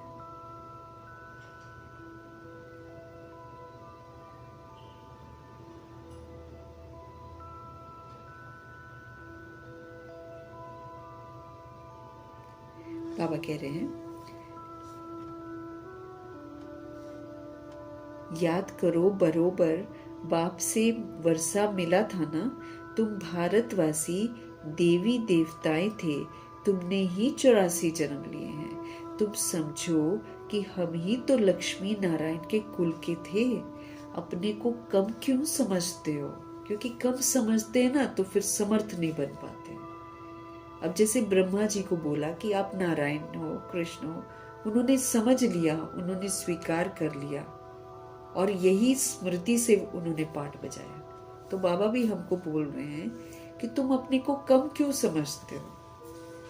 तुम ये समझो ना कि हम लक्ष्मी नारायण के घराने के हैं, हम सूर्यवंशी हैं, तब तो हमारा पुरुषार्थ भी श्रेष्ठ होगा। अपने को कम क्यों समझते हो? अगर कहते हो कि बाबा सब थोड़ी बनेंगे, तो बाबा समझ जाता है कि ये स्कूल का ही नहीं है कमजोर संकल्प करते हैं ना, तो भगवान जी के बाबा समझ जाते हैं कि ये स्कूल का नहीं है। तो हमको स्मृति भी तो हमारी समर्थ होनी चाहिए ना।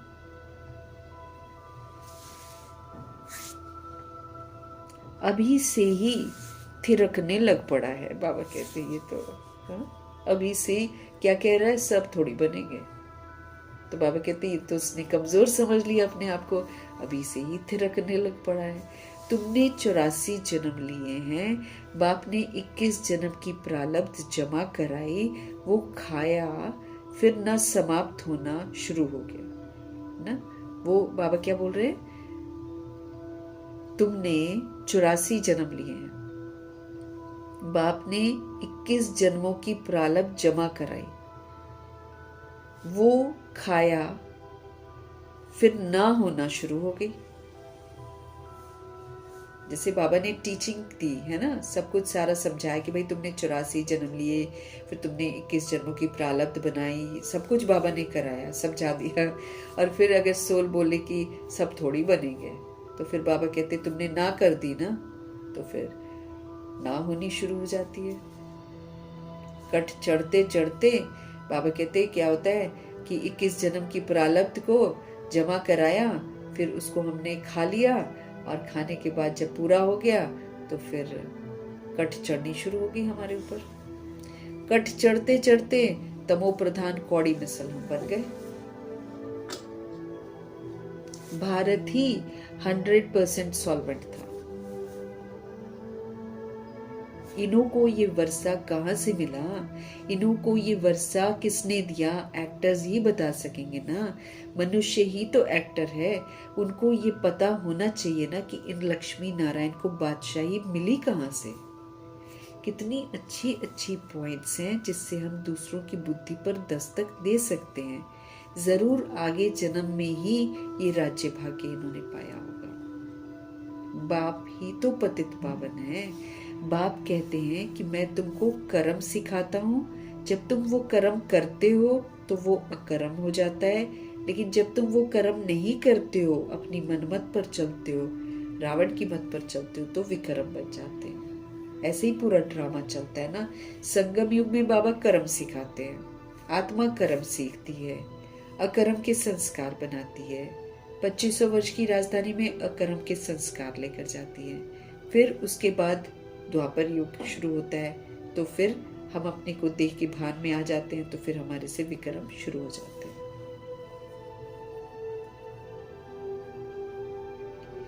रावण राज्य में मनुष्य के कर्म विक्रम हो जाते हैं, वहां तुम्हारे कर्म अकर्म होते हैं। वो है दैवी सृष्टि। हम यहाँ से अकर्म के संस्कार लेकर जाते हैं और वो है दैवी सृष्टि। मैं रचता हूं तो जरूर मुझे संगम पर आना पड़े ना। ये है रावण का राज्य और वो है ईश्वरीय राज्य सतयुग। ईश्वर अब स्थापना कर रहे हैं। तुम सब ईश्वर के बच्चे हो, तुमको वर्षा इस समय मिल रहा है। भारतवासी ही सॉल्वेंट थे, धनवान थे, अभी सारे कंगाल बन गए, इंसॉल्वेंट बन गए। ये बना बनाया ड्रामा है, हम आत्माओं ने बनाया हुआ है, यही हमारे सामने आता है और फिर से हम इसको बनाते हैं। बना बनाया ड्रामा है,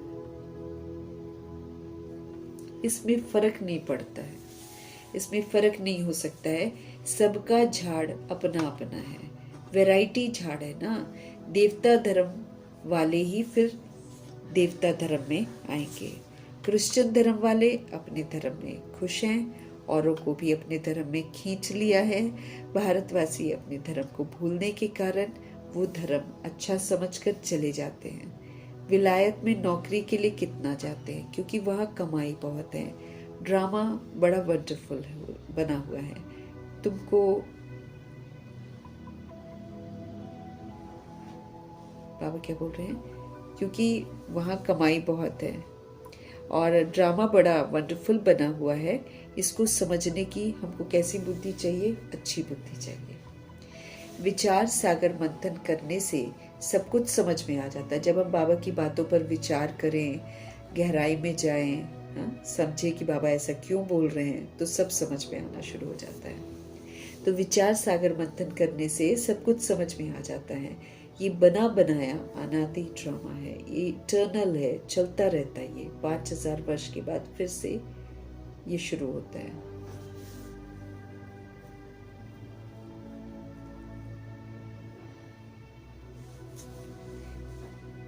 ये बना बनाया अनादि ड्रामा है, तो तुम बच्चों को आप समान सदा सुखी बनाना है। ये तुम्हारा धंधा है, पतितों से पावन बनाना। ये हम आत्माओं का धंधा है कि हम पतितों को पावन बनाए, पहले खुद बने फिर दूसरों को भी बनाए। जैसे बाप का धंधा वैसे तुम्हारा मुखड़ा सदैव देवताओं जैसा हर्षित होना चाहिए। खुशी में भगवान मिले हैं, इस खुशी में हमको सदा खुश रहना है। तुम जानते हो हम विश्व के मालिक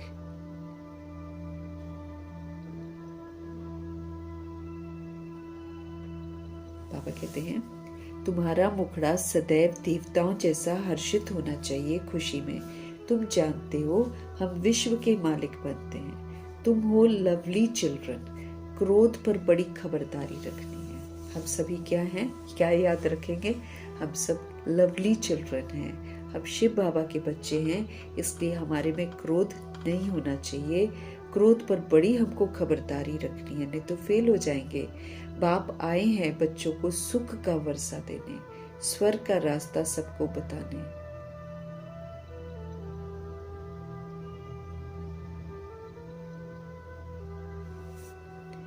हमको बड़ी खबरदारी रखनी है। बाप आए हैं बच्चों को सुख का वर्षा देने, बाप आए हैं स्वर्ग का रास्ता बताने, तो सबको हमें ये रास्ता फिर शेयर करना है। हमारे शिव बाबा सुख करता है, हमको सुख देते हैं और हमारे दुखों को हरते हैं। कैसे? हम आत्मा को सत्य बताकर। अब उसके बाद मेरे को देखना है कि कैसे मुझे दुखों से बाहर आना है। भगवान मुझे विधि बताते हैं, बाबा मुझे कारण बताते हैं दुखों का, फिर उसका निवारण मुझे करना है। तो बाप हमारे सुख करता दुख हरता है, तो तुमको भी क्या करना है? तुमको भी सुख करता बनना है।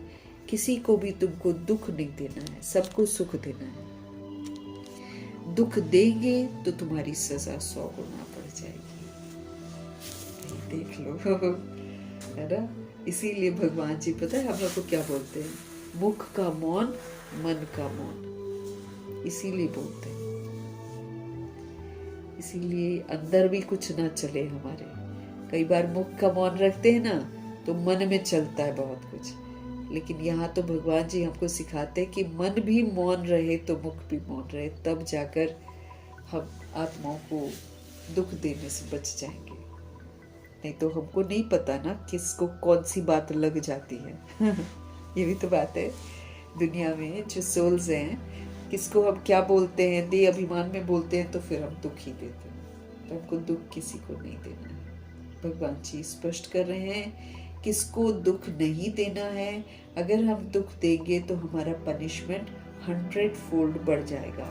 वैसे एक गलती मैंने एक की होगी, लेकिन सजा मुझे 100 गलतियों की मिलेगी। कोई भी सजा से बच नहीं सकता, कोई भी सजा से बच नहीं सकता। बच्चों के लिए तो और बच्चों के लिए तो और खास ट्रिब्यूनल भी बैठती है। धर्मराजपुरी में तो खाएंगे ही खाएंगे, लेकिन जो बच्चे बनते हैं शिव बाबा के, उनके लिए तो ट्रिब्यूनल बैठेगी। जैसे किसने पूछा था? आशा बहन ने पूछा था ना गुलजार दादी से कि दादी आप ट्रिब्यूनल में बैठोगे? तो दादी ने फलक से बोला था हाँ बैठूंगी। तो दादी गुलजार होगी, जनक दादी होगी, प्रकाश मणि दादी होगी, 8 रतन बैठेंगे उसके अंदर। इनकी आंखें, इनकी नजरें, ये जवाब मांगेंगे क्यों किया भगवान के खिलाफ तुम क्यों गए, ये पूछेंगे हमसे। ये सब भगवान के साथी है ना दादियां। तो अगर हम भगवान की अवज्ञा करते हैं, ये भगवान के साथ खड़े होते हैं पनिशमेंट देने के लिए। धर्मराज के साथ खड़े होंगे ये लोग। तो दादी देखो, तभी तो दादी ने कोई भी गलती नहीं की। दादी कैसे सब जगह शांत रहती थी, कैसे कुछ नहीं बोलती थी, कभी हलचल में नहीं आती थी। तो बाबा क्या बोल रहे हैं हमको? कोई सजा से बच नहीं सकता। बच्चों के लिए तो और खास ट्रिब्यूनल बैठती है। बाप कहते हैं कि तुम विघन डालेंगे ना तो तुमको बहुत सजा खाएंगे तुम। हम विघन कहाँ डालते हैं, हमको ये समझना पड़ेगा। ऐसे ऊपर ऊपर से समझेंगे तो नहीं चलेगा ना। हम विघन कहाँ डालते हैं? जहाँ हम श्रीमत के विपरीत चलते हैं। अगर हम आत्मा समझकर नहीं चलते हैं तो हम भगवान के यज्ञ में विघन डाल रहे हैं। सबसे पहले तो गलती यहीं पर हो रही है। सारा दिन जब मैं हूं ही आत्मा, बाबा कहते, तो तुम आत्मा समझो ना। देह समझकर तो हमने झूठ बोला हुआ है 63 जन्म। अब हमको चलो उसमें तो हम नहीं जानते थे, अब तो हमको रोज पढ़ाया जा रहा है कि आप आत्मा हो। हमको रोज पढ़ाया जा रहा है कि तुम परमात्मा के बच्चे हो।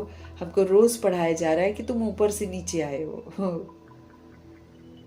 तो फिर नीचे के विस्तार को जब मैं डिटैच हो जाती हूँ और अपने आप को आत्मा समझकर चलती हूँ, तब तो मैं भगवान के कार्य में मददगार हूँ। क्योंकि हम जग कर, हमको जगाना है सारे वर्ल्ड को। हमारी जगी हुई अवस्था उनको जागृत करेगी।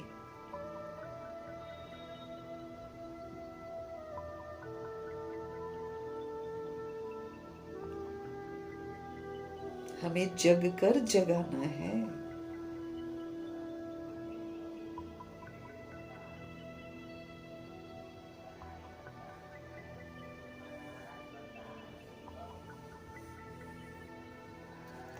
तो क्या बोल रहे हैं बाबा हमें?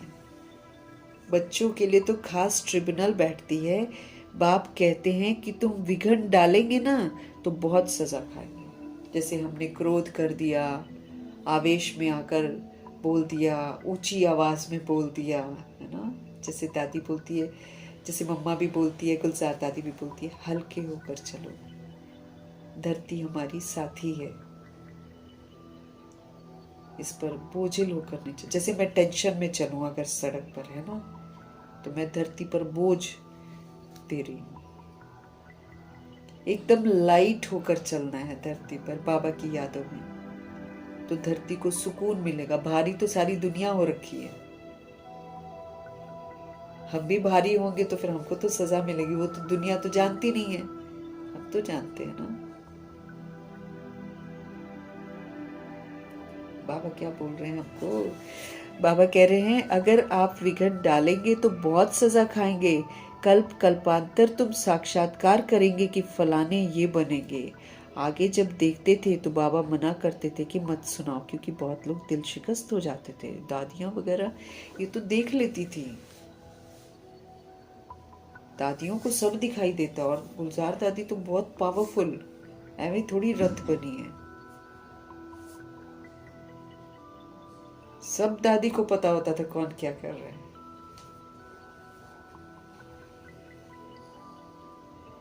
आखिरी दिनों में भी जिस स्थिति में थी उसमें बाबा कह रहे हैं कि जो आखिरी की 2 महीने की अवस्था थी, उस 2 महीने दादी वतन में थी, बॉडी यहाँ पड़ी हुई थी।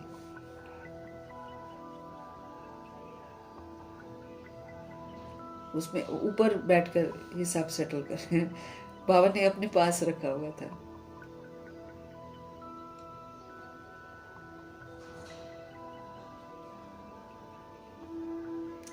तो बाबा कह रहे हैं आगे जब देखते थे ना साक्षात्कार में कि ये बनेगी, वो बनेगी, तो वो लोग बता देते थे। तो फिर बाबा ने मना कर दिया था कि मत बताओ, मत सुनाओ। अंत में तो, लेकिन अंत में तो एक्यूरेट मालूम पड़ता जाएगा हमको। आगे चलकर जोर से साक्षात्कार होने शुरू हो जाएंगे। वृद्धि तो होती जाएगी, आबू तक क्यों लग जाएगी, बाबा से कोई भी मिल नहीं सकेंगे, अंदर नहीं जा सकेंगे ना। वैसे भी देखो 2017 में भीड़ इतनी बढ़ गई थी, फिर बाबा कहाँ है? क्योंकि भीड़ में सब तरह के लोग आ रहे थे ना। अब तो अभी भी कितने लोग चले जाते हैं, धारणा नहीं होती है चले जाते हैं वहां पर। कायदे से तो धारणा के साथ हम जा सकते हैं वहां पर, मजाक थोड़ी है आबू। अंत में जो सोल कॉन्शियस होंगे वही अंदर घुसेगी, दूसरे घुस ही नहीं पाएंगे।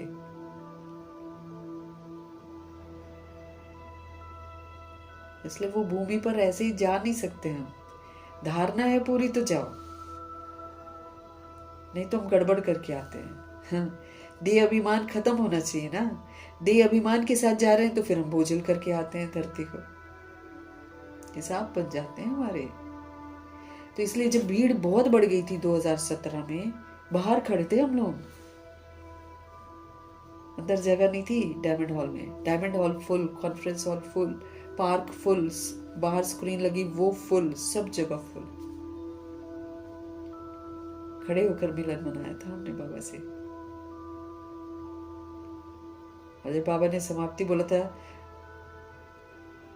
धक कर गया था ये वरदान।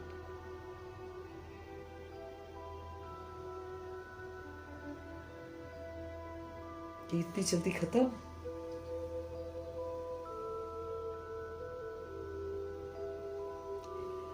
आबू तक क्यों लग जाएगी, बाबा से कोई भी मिल नहीं सकेगी, कहेंगे हो प्रभु तेरी लीला अपरंपार। क्योंकि बाद में तो सबको पता चलेगा, लीला के बारे में तो सबको पता चलेगा ना। ये भी गाया हुआ तो है ना, विद्वान पंडित आदि भी पीछे आएंगे, उनों के सिंहासन भी हिलेंगे, तो बच्चे तो बहुत खुशी में रहेंगे। सबका हिलेगा। अभी तो सब अपने अपने बनाते हैं ना सारे, क्योंकि सारे विस्मृत हैं, गुमराह कर रखा है पब्लिक को भी, खुद भी गुमराह है तो गुमराही तो करेंगे ना। लेकिन सबके आसन हिलेंगे, क्योंकि जब चारों तरफ सब कुछ होगा तो हिलेंगे आसन। सच्चाई प्रत्यक्ष होगी ना, तो जब सच्चाई प्रत्यक्ष होगी तो सब हिलेंगे। तो आपको ध्यान रखना है अपने ऊपर कि भाई बाबा कह रहे हैं कि यज्ञ में सहयोगी बनो। अगर विघन रूप बनेंगे तो हम बहुत सजा खाएंगे, और विघन रूप बनते हैं मतलब देह समझते हैं तो हम विघन रूप। तो अपने ऊपर मेहनत करनी है हमको कि सोल हूं मैं, चलते फिरते सोल हूं मैं, सोल हूं, सब सोल्स है, सब सोल्स है। यहाँ की रहने वाली नहीं हूँ, मेरा और कोई रिश्तेदार नहीं है, मेरा भगवान मेरा रिश्तेदार है।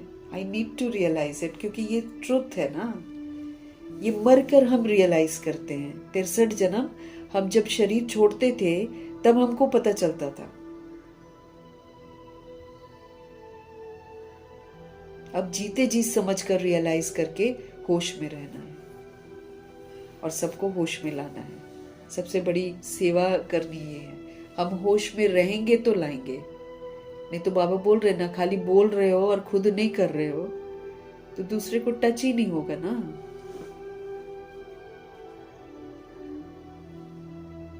तो यज्ञ में हमको विघन नहीं बनना, नहीं तो ट्रिब्यूनल बैठेगी फिर हमारे लिए, 8 रतन बैठेंगे। अच्छा, मीठे मीठे सिकिलदे बच्चों प्रति मात पिता बाप दादा का याद प्यार, ऐसी याद प्यार एक ही बार मिलती है। जितना तुम याद करते हो उतना तुम प्यार पाते हो।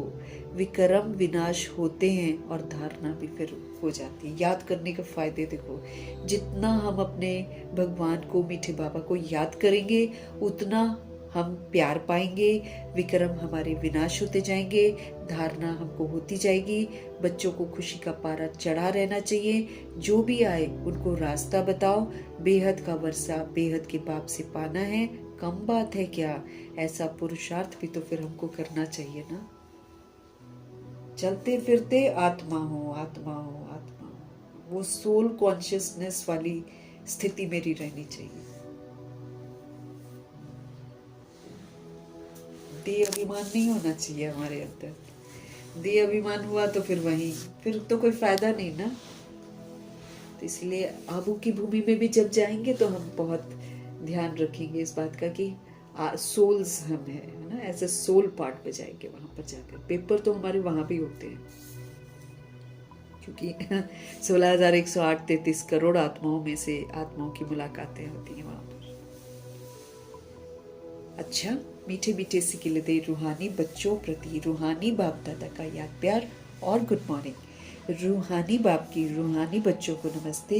हम रूहानी बच्चों की भी रूहानी बाप को दिल से, जान से, सिख से, प्रेम से, अदब से, रिस्पेक्ट से, पूरे रिगार्ड से, मोहब्बत से, प्यार भरी नमस्ते, स्नेह भरी नमस्ते और तहे दिल से धन्यवाद करेंगे। धारणा के लिए मुख्य सार है, बोलने चलने में बहुत रॉयल बनना है हमको। ये बड़ा ध्यान रखना है हमको, क्योंकि रॉयल रहेंगे तो किसी को दुख नहीं देंगे। जहाँ टेढ़ा बांका बोल गए वहीं दुख दे दिया हमने और बंधन में बंध गए। किसको कौन सी बात बुरी लग जाएगी पता भी नहीं चलेगा, है ना। मुख से हमारे सदैव रतन निकालने हैं, मतलब समझ के बोल, वरदानी बोल बोलने हैं। आप समान बनाने की सेवा करनी है। अगर हम प्रभु के बने हैं तो सबको प्रभु का बनाना है, ये वाली सेवा। बाकी तो बाप समान बने, किसी के दिल को रंज नहीं करना है। इसीलिए मुख का मौन और मन का मौन रखना है। न बोलेंगे किसी को, न उलझेंगे किसी को, न किसी को रंज पहुंचाएंगे। आत्मिक दृष्टि से सबको देखेंगे, आत्मिक वृत्ति से सबको देखेंगे, फ्री रहेंगे। क्रोध, ये क्रोध पर बड़ी खबरदारी रखनी है। मुखड़ा सदैव देवताओं जैसा हर्षित होना है। कब रहेंगे? जब हम दूसरों को सुख देंगे तो हम खुश रहेंगे, दूसरों को खुशियां देंगे तो खुश रहेंगे। ये वाला सिस्टम है, क्योंकि हम सभी आत्मा भाई हैं। स्वयं को ज्ञान और योग बल से देवता बनाना है हमको, स्वयं को समझ से और योग बल से देवता बनाना है, क्रोध नहीं करना है। वरदान है प्रभु जी का, पावरफुल दर्पण के द्वारा सभी को स्वयं का साक्षात्कार कराने वाले साक्षात्कार मूर्त भव। पावरफुल दर्पण द्वारा सभी को, जो हमारा आचरण है ना वही तो दर्पण बनेगा, है ना। पावरफुल दर्पण के द्वारा सभी को स्वयं का साक्षात, जितना सोल कॉन्शियस हम बनेंगे उतना हम दूसरे को साक्षात्कार करा पाएंगे। तो जब हम ये करवा पाएंगे तब हम पावरफुल दर्पण हैं। बोल कर नहीं, द्वापर युग कलयुग की सोल्स बोल कर नहीं सुनेंगी न समझेंगी। इसलिए पावरफुल दर्पण के द्वारा सभी को अपना साक्षात्कार कराने वाले साक्षात्कार मूर्त भव। जैसे दर्पण के आगे जो भी जाता है उसको स्वयं का स्पष्ट साक्षात्कार, हम देख लेते ना हम अपनी शक्ल शीशे में जाकर, है ना। लेकिन अगर दर्पण पावरफुल नहीं है तो फिर रियल रूप के बजाय और रूप दिखाई देता है। अगर साफ नहीं है, गंदा है शीशा, तो फिर थोड़ी दिखाई देता है। पापा कहते हैं लेकिन अगर दर्पण पावरफुल नहीं होता है तो रियल रूप के बजाय और रूप दिखाई देता है, होगा पतला दिखाई देगा मोटा। इसलिए आप ऐसे पावरफुल दर्पण बन जाओ जो सभी को स्वयं का साक्षात्कार करा सको, अर्थात आपके सामने आते ही वो देह को भूल अपने देही रूप में स्थित हो जाए। कितनी बड़ी सेवा है ये तब होगी जब हम सोल कॉन्शियस बनेंगे। बाबा कहते हैं आप ऐसे पावरफुल दर्पण बन जाओ जो सभी को स्वयं का साक्षात्कार करा सको। कौन सा? कि तुम भी आत्मा हो, अर्थात आपके सामने आते ही देह को वो भूल जाएं और अपने आत्मिक रूप में स्थित हो जाएं। ऐसे ब्रह्मा जी के सामने आते तो सब अशरीरी हो ही जाते थे। दादी गुलजार के सामने भी जितने लोग अनुभव अपना सुना रहे हैं सब यही बोल रहे हैं कि हम अशरीरी हो जाते थे, क्योंकि दादी अशरीरी थी। उन लोगों ने सोल का पाठ बहुत पक्का किया ना, 14 वर्ष के तब इसी बात का ही तो किया इन्होंने सबने, क्योंकि उस समय पढ़ाई थोड़ी हो रही थी, आत्मा का ही पाठ पक्का किया। वास्तविक सर्विस ये है, इसी से जय जयकार होगी। ये है सेवा। किसी को कोर्स करा दिया, किसी को वो बता दिया, वो दैट इज नॉट सेवा ना। वो तो भगवान जी बोल रहे हैं कि शेयर कर लो, तो हम लोग शेयर कर रहे हैं। असली सेवा तो ये होनी है अंत में। द्वापर युग कलयुग की करोड़ों की आबादी है जिसको जगाना है। जगे होंगे तो जगा पाएंगे। अगर जैसे बाबा बोलते पवित्र भव योगी भव है ना, तो अगर ऐसे होंगे तभी तो लोगों को जगा पाएंगे। खुद ही हम बॉडी कॉन्शियसनेस में रहेंगे तो वो तो हमारी बॉडी को नोचेंगे वो तो तंग करेंगे हमको। जो सोल कॉन्शियस होगी सोल, वो सबको सोल कॉन्शियस बना देगी। इसको बोलते हैं बाबा वास्तविक सेवा। मतलब ज्ञान के हम स्वरूप बन गए। समझ क्या मिल रही है कि हम सोल्स हैं, परमधाम निवासी हैं, परमात्मा के बच्चे। स्मृति स्वरूप का ही तो ज्ञान है सारा का सारा। विस्तार तो बाबा बोलते हैं मैं तुम्हें बहलाता हूं, क्योंकि टाइम लगता है ना सबको बनने में। सार तो यही है ना, विद्युत स्वरूप बनना और सबको जग कर जगा देना। इसको बाबा पावरफुल दर्पण बोल रहे हैं। हमारा स्व परिवर्तन, हमारा सोल कॉन्शियस स्टेट, ये सबको जगाएगा। बोलने की सेवा तो होनी ही नहीं है।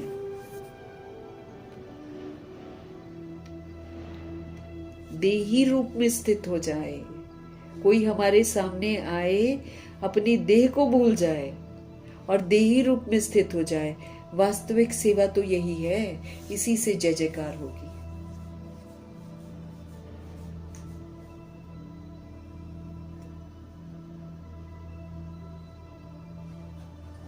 पावरफुल दर्पण। हाँ हाँ, सोल कॉन्शियस मतलब अगर हम सोल कॉन्शियस बन गए मतलब मैं पावरफुल दर्पण बन गई। बोलना नहीं पड़ेगा हमको ना, फिर वो अवस्था दूसरे को जगा देगी। उसके लिए फिर बहुत काल तक मुझे देही अभिमानी बनकर पाठ बजाना है। सतोगुणी सतयुगी पाठ बहुत समय तक बजाना है, बहुत काल बाबा ने बोला है। कैसे बोला है बाबा ने हमको इस बार? 90% मेहनत करो। तुम 90% पुरुषार्थ करो, 10% मैं मार्क्स दे दूंगा। अभी भी चांस है, बाबा कहते हैं इस वर्ष चांस है। बस समय तो कम होता जा रहा है ना, मेरे लिए थोड़ी रुका रहेगा कि मैं परफेक्ट बनूं, तब तक समय चलता रहेगा।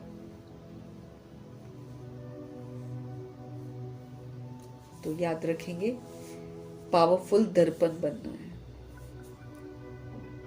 जो सभी को स्वयं का साक्षात्कार करा दो कि भाई तुम भी आत्मा हो।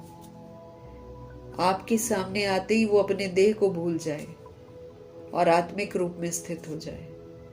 वास्तविक सेवा तो यही है, इसी से तो जय जयकार होगी। हमारे अंदर बॉडी कॉन्शियसनेस बिल्कुल खत्म हो जाए। स्लोगन है, शिक्षाओं को स्वरूप में लाने वाले ही तो ज्ञान स्वरूप और प्रेम स्वरूप आत्मा है। जो प्रभु जी की शिक्षाएं हैं, जब वो हमारे आचरण में आएगी तब तो ज्ञान का स्वरूप बनेंगे हम, तब तो प्रेम स्वरूप बनेंगे हम। शिक्षाएं भगवान की मीठी हैं। बाबा क्रोध करना थोड़ी सिखा रहे हैं हमको, देह अभिमान में आना थोड़ी सिखा रहे हैं, मिठास ही तो सिखा रहे हैं। तो जब हम वो मिठास अपने आचरण में ले आएंगे तब हम ज्ञान स्वरूप और प्रेम स्वरूप आत्मा कहलाएंगे। यहाँ इसको समझ मिली है और ये आत्मा ज्ञान का स्वरूप बन गई है। ऐसे लेने हैं ना टाइटल, बनकर लेने हैं, बिना बने तो मिलेंगे नहीं।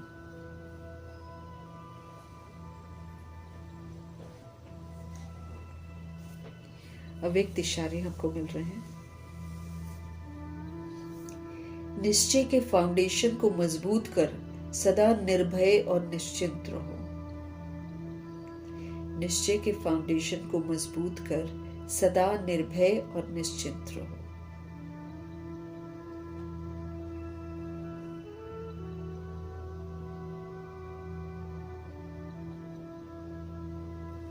बाप में तो निश्चय है, लेकिन बाबा कहते अपने में भी तो निश्चय बुद्धि होकर कार्य करो, तो फिर विजयी विजय है।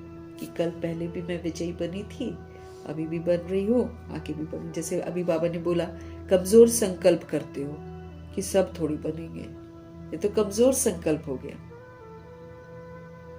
वो तो फिर बाबा के ये विष्णुपुरी का है ही नहीं, वो ईश्वरीय कुल का ही नहीं है वो। विजय के आगे समस्या कोई चीज नहीं है। अगर हम विजयी रतन अपने आप को समझेंगे तो अगर समस्या आएगी तो हमको कोई प्रॉब्लम नहीं है, हम समस्या को पार कर लेंगे। फिर वो समस्या नहीं फील होगी, लेकिन खेल फील होगा। खेल खुशी से किया जाता है ना, तो कोई कार्य सहज होता है तो कहा जाता है ये तो बाएं हाथ का खेल है, अर्थात सहज है। तो ये भी बुद्धि का खेल हो जाएगा, खेल में घबराएंगे नहीं। अब जैसे एरोप्लेन हिलने लग गया था, तूफान आ गया था, तो भाई तो घबरा गया। दादी को पूछा, गुलजार दादी को पूछा, डर नहीं लग रहा है? दादी कहती नहीं, झूला झूल रहे हैं खाना हजम हो रहा है। खेल समझा ना उन्होंने। बाकियों की जान में जान एकदम खत्म होने को होती है डर के मारे, अरे प्लेन हिल रहा, पता नहीं क्या हो जाएगा। और कितना एक्यूरेट जवाब देती है दादी।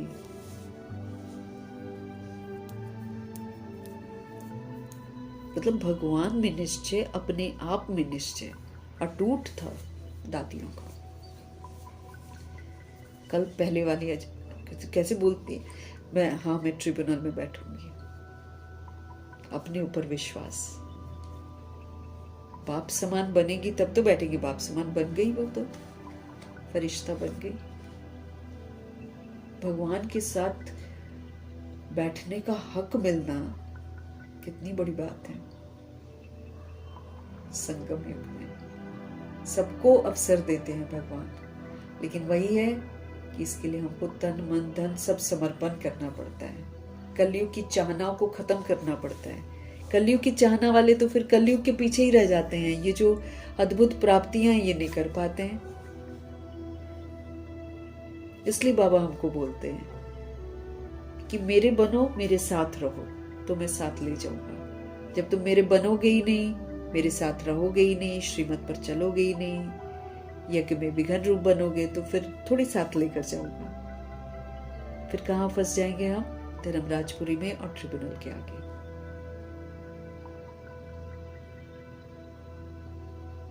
बाप में निश्चय के साथ हमको अपने आप में भी निश्चय रखना है, कल पहले की विजयी आत्माओं में। विजय के आगे समस्या कोई चीज नहीं है। फिर ये समस्या नहीं फील होगी, लेकिन ये खेल लगेगा हमको। खेल खुशी से किया जाता है। कोई कार्य सहज होता है तो कहा जाता है ये तो बाएं हाथ का खेल है, अर्थात सहज है, तो ये भी बुद्धि का खेल हो जाएगा। खेल में हम घबराएंगे नहीं।